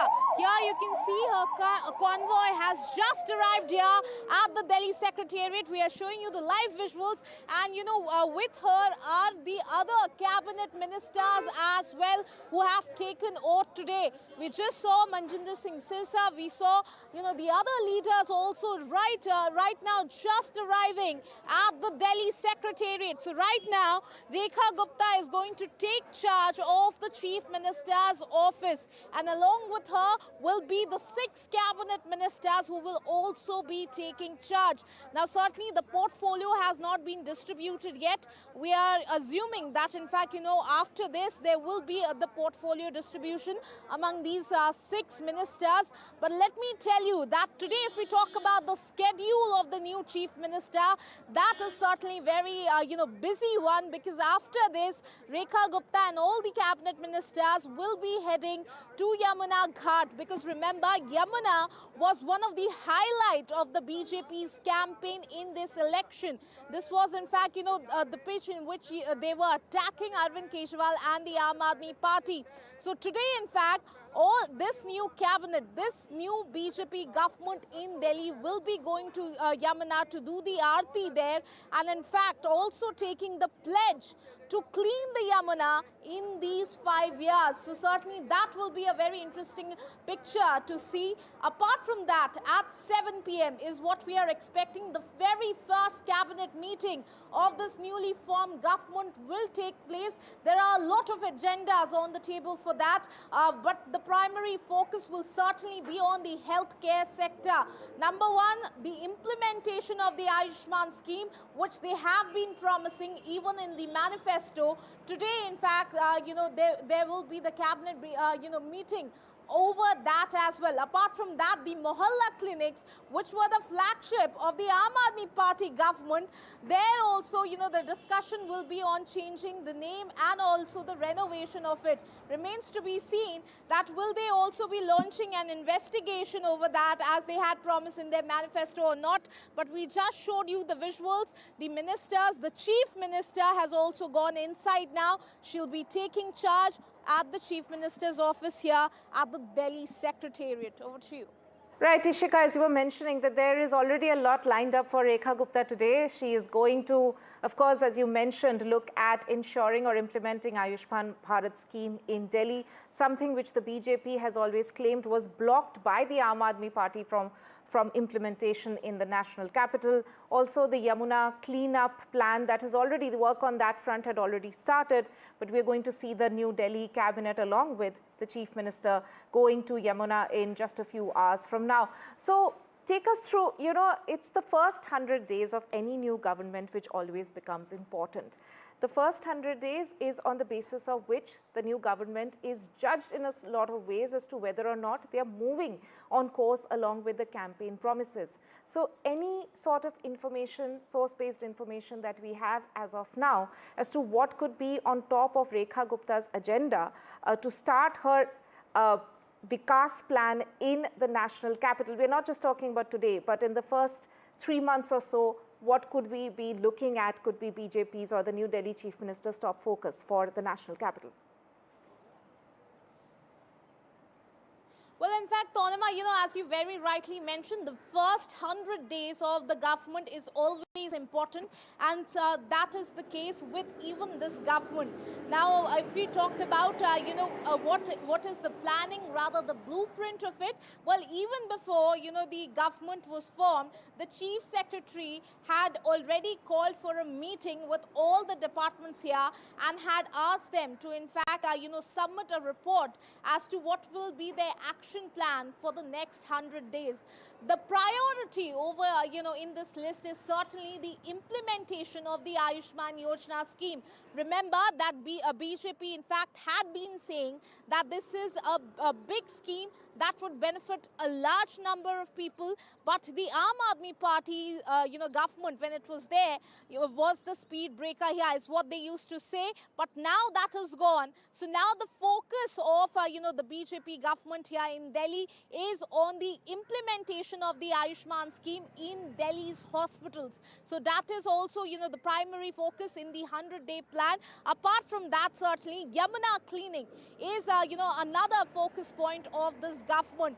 We have seen that already the cleaning of Yamuna has already started.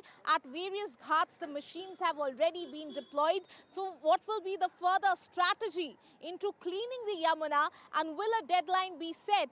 That those questions, the clarity we will be getting after today's cabinet meeting. apart from that, there are various other issues, from the education sector to different other sectors that all of it will be, discussed and disclosed in the coming days. Over to you.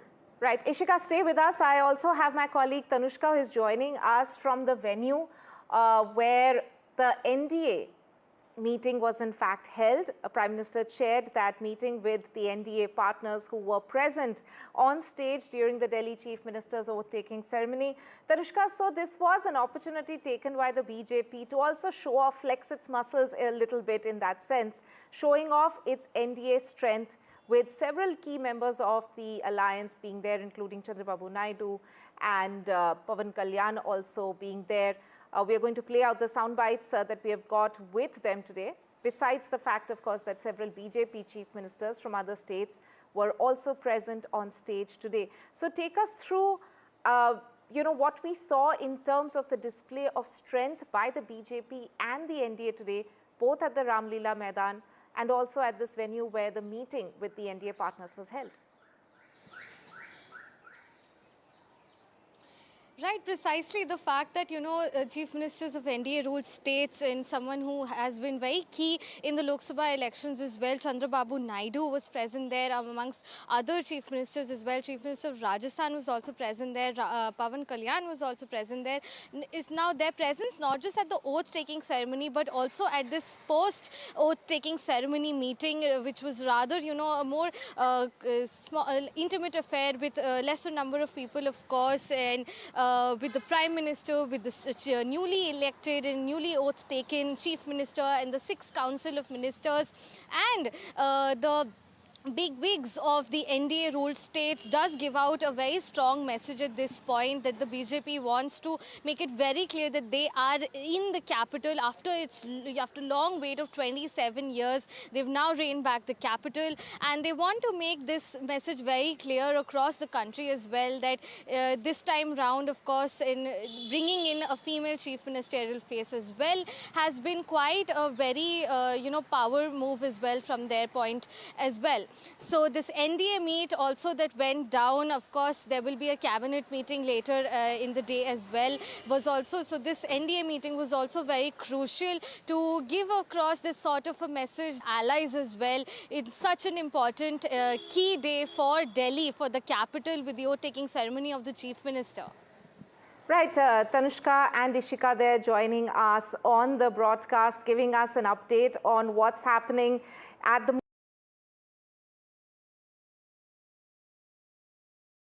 has in fact reached. She's going to take charge officially as the new Delhi Chief Minister. She is of course accompanied by other ministers of Delhi who took oath today. We can see Baijayant Panda also on in the shots which are coming in from the Delhi Secretariat. He's of course one of the BJP in charges for Delhi, and these are live pictures coming in from the office of the Delhi government, the Delhi Secretariat. That's where the Chief Minister and the ministers' offices are located in the national capital. This is, of course, the first time MLA from Shalimar Bagh, BJP's MLA Rekha Gupta, who's just been sworn in as the new Delhi Chief Minister. So this is her first day in office for the new Chief Minister, flanked by her ministers. 6 other ministers, 6 other BJP MLAs, remember, took oath today as ministers. They will be part of her cabinet.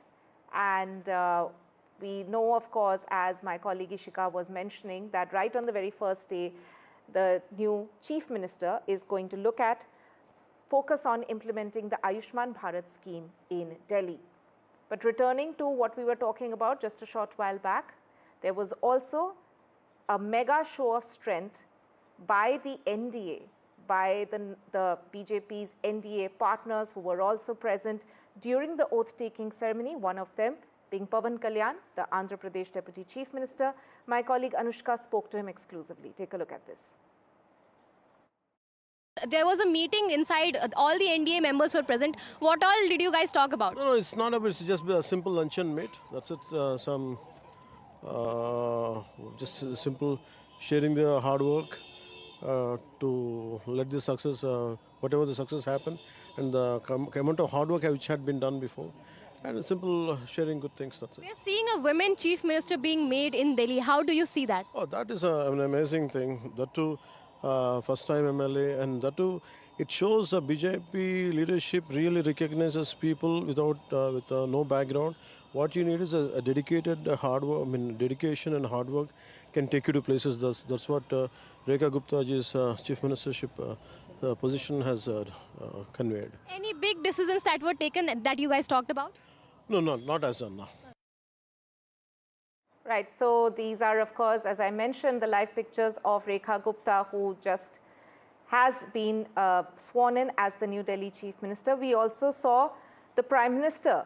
He was, of course, present on stage during the oath-taking ceremony. He's also put out a post congratulating Rekha Gupta, saying that she has risen from grassroots and she's always been active in campus politics, state organization, municipal administration, and now finally rising to become the new Chief Minister of Delhi. And he also went on to say that he's confident that Rekha Gupta will work for Delhi's development with full vigor. There were several BJP chief ministers who were also present during the oath-taking ceremony today, one of them being the Rajasthan Chief Minister Bhajan Lal Sharma. Let's listen in to this exclusive conversation he had with my colleague Anushka. We are being joined by Rajasthan Chief Minister Mr. Bhajan Lal Sharma. Let's go straight to him. Sir, Delhi में आज पहली बार 27 साल बाद BJP की वापसी हुई है और एक महिला को मुख्यमंत्री का चेहरा बनाया गया। कैसे देखते हैं आप इसको? देखिए, निश्चित रूप से रेखा गुप्ता जी पार्टी संगठन में बहुत लंबे समय तक उन्होंने काम किया है और दिल्ली की जनता ने देश के यशस्वी प्रधानमंत्री नरेंद्र मोदी जी पर विश्वास किया है, क्योंकि देश के यशस्वी प्रधानमंत्री नरेंद्र मोदी जी कि देश की जनता विश्वास करती है कि मोदी जी जो कहते हैं वो करते हैं, वही दिल्ली की जनता ने किया है। हम कह सकते हैं जिस आशा और विश्वास के साथ दिल्ली की जनता ने भारतीय जनता पार्टी की सरकार को चुना है, हमारी रेखा गुप्ता जी उसी राह पर चलते हुए देश के यशस्वी प्रधानमंत्री नरेंद्र मोदी जी के नेतृत्व में दिल्ली का विकास करेंगे, इतना मैं विश्वास आपको देता हूं। Shifting focus now to other big stories and headline stories that we're looking at, and the latest in the Muda case. The Lokayukta in Karnataka has submitted its 11,000-page report to a special court seeking closure of FIR against Chief Minister Siddaramaiah. The report says that there's no criminal offence which was found, no evidence that was found against the Chief Minister or his wife, and the Lokayukta in its report also highlighted that according to them, there was no criminal case and that the case is civil in nature. BJP, of course, has reacted sharply to the Lokayukta probe, saying that the investigation, according to them, was for and by Siddaramaiah. Union Minister Prahlad Joshi has also reacted, saying that if Siddaramaiah wants, then he should hand over the case to the CBI. Let's listen in to the reactions we've got. We have full confidence of the Lokayukta justice. There are one justice Lokayukta and another two Upaloyukta. We have full confidence where there is former judges are there.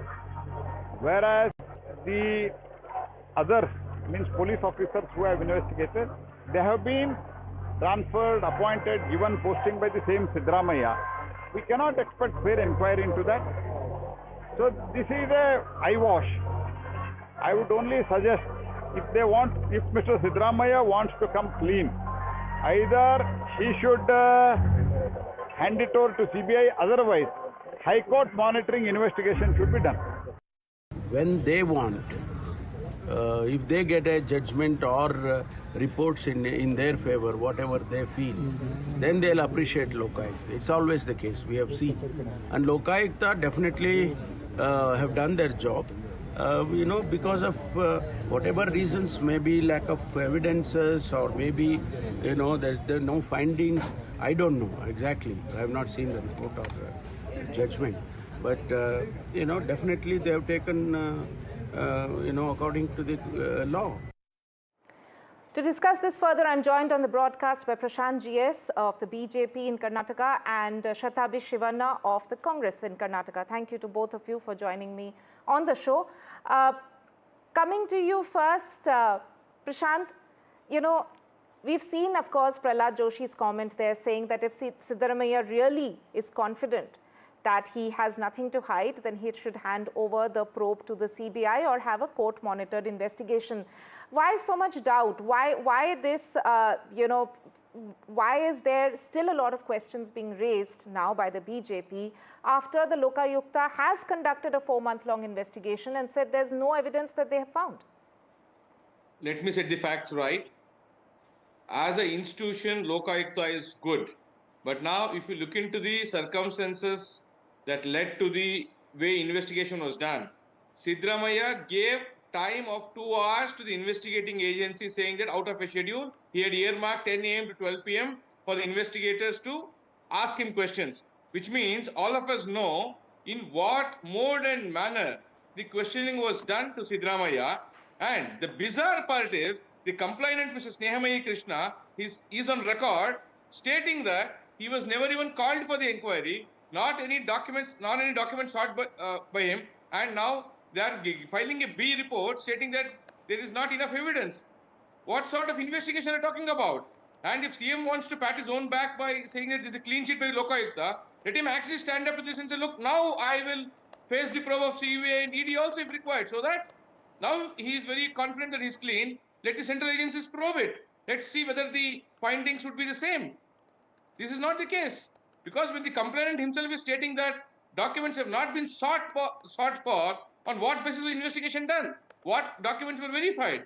Who are the so many witnesses who deposed? Was cross-examination allowed?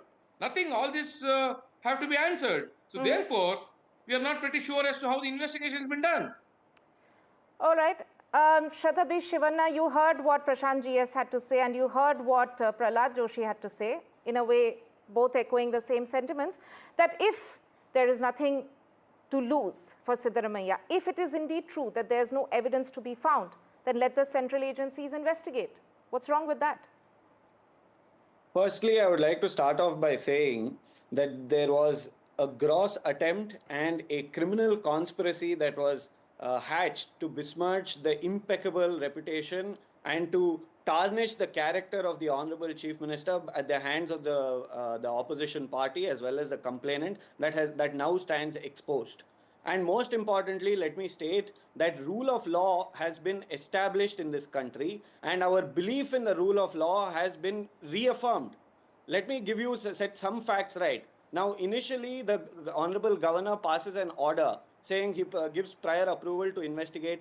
It was challenged by the Honorable Chief Minister. The Honorable High Court said this matter must be investigated. Let it go before the Lokayukta. And then the BJP, the other opposition parties and the complainant celebrated this order with great spirit. Subsequently, the special court directs the Mysore Lokayukta to conduct an investigation. The complainant immediately and prematurely approaches the High Court again and says, no, we have no faith in the Lokayukta, let it be handed over to the CBI. What did the Honorable High Court say? It said that Lokayukta is an independent institution, it is transparent and they have conducted an investigation so far after looking at the material on record in a non-partisan manner. There is no averment or allegation of the investigation being shoddy or lopsided. Why can't they celebrate the order of the Honorable High Court when it declined to refer the matter to the investigation to the CBI in the same... I think, Tonima, I think we don't want these sermons from Congress here. We have to be very clear as to how this particular matter played out.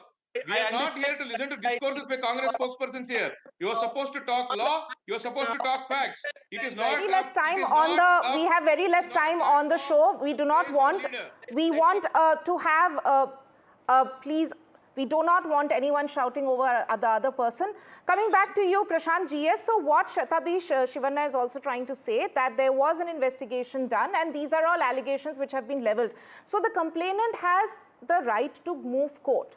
This is a closure report which has been filed by the Lokayukta. We of course have to wait and see what the court has to say on that regard. The court can also order an investigation on its own, looking at the report itself. And if there is more merit to it, the complainant can also, of course, move a court. So let the process, let the due course of process be followed. Why is it that we need to bring in central agencies? Why is there so much doubt cast when it comes to state police agencies? Or there's always this versus, one investigative agency is always being pitted against the other. I pointed out that fallacy in the beginning. Sidramaya, while going to get investigated, had given them 2 hours time. How on earth did he know that they are going to investigate him only for 2 hours? Which means it was directed by Sidramaya to the officials. Look, I am going to come there for 2 hours. Serve me good biscuits and tea and coffee, and then I'm going to go back to my campaigning. Okay, so it was a sham investigation according to you. Which is why we don't believe in this, the way investigation has been carried out. All right. Very less time left. Shatabi Shivanna, last final few seconds. Please give your point without making any accusatory points. Just answer that they are calling it, the BJP is calling it a sham investigation. They want another investigative agency to take a look. Is the Congress open to that? If there is nothing to hide, if there is no evidence, why isn't the Congress open to another investigative agency taking a look at the evidence? Let me reiterate my first point again. The complainant Snehamayi Krishna had approached the Honorable High Court seeking the transfer of investigation from the Lokayukta to the CBI. The Honorable High Court summoned the entire report, the investigation report and the stated report on every date of hearing.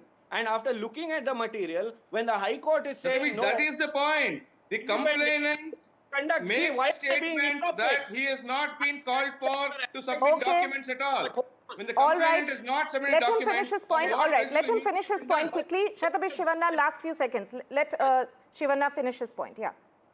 One, the BJP and the opposition is not above the Honorable High Court. The Honorable High Court has given a sanction to the Mysore Lokayukta. Okay. And number two, the Honorable Supreme Court has time and again called out the ED and the CBI to be caged of the central government. Okay. Why do you be done by the CBI? All right. So the point that Shivanna is making, that petition was already there in front of the High Court. The High Court said, let the Lokayukta investigation continue at this point.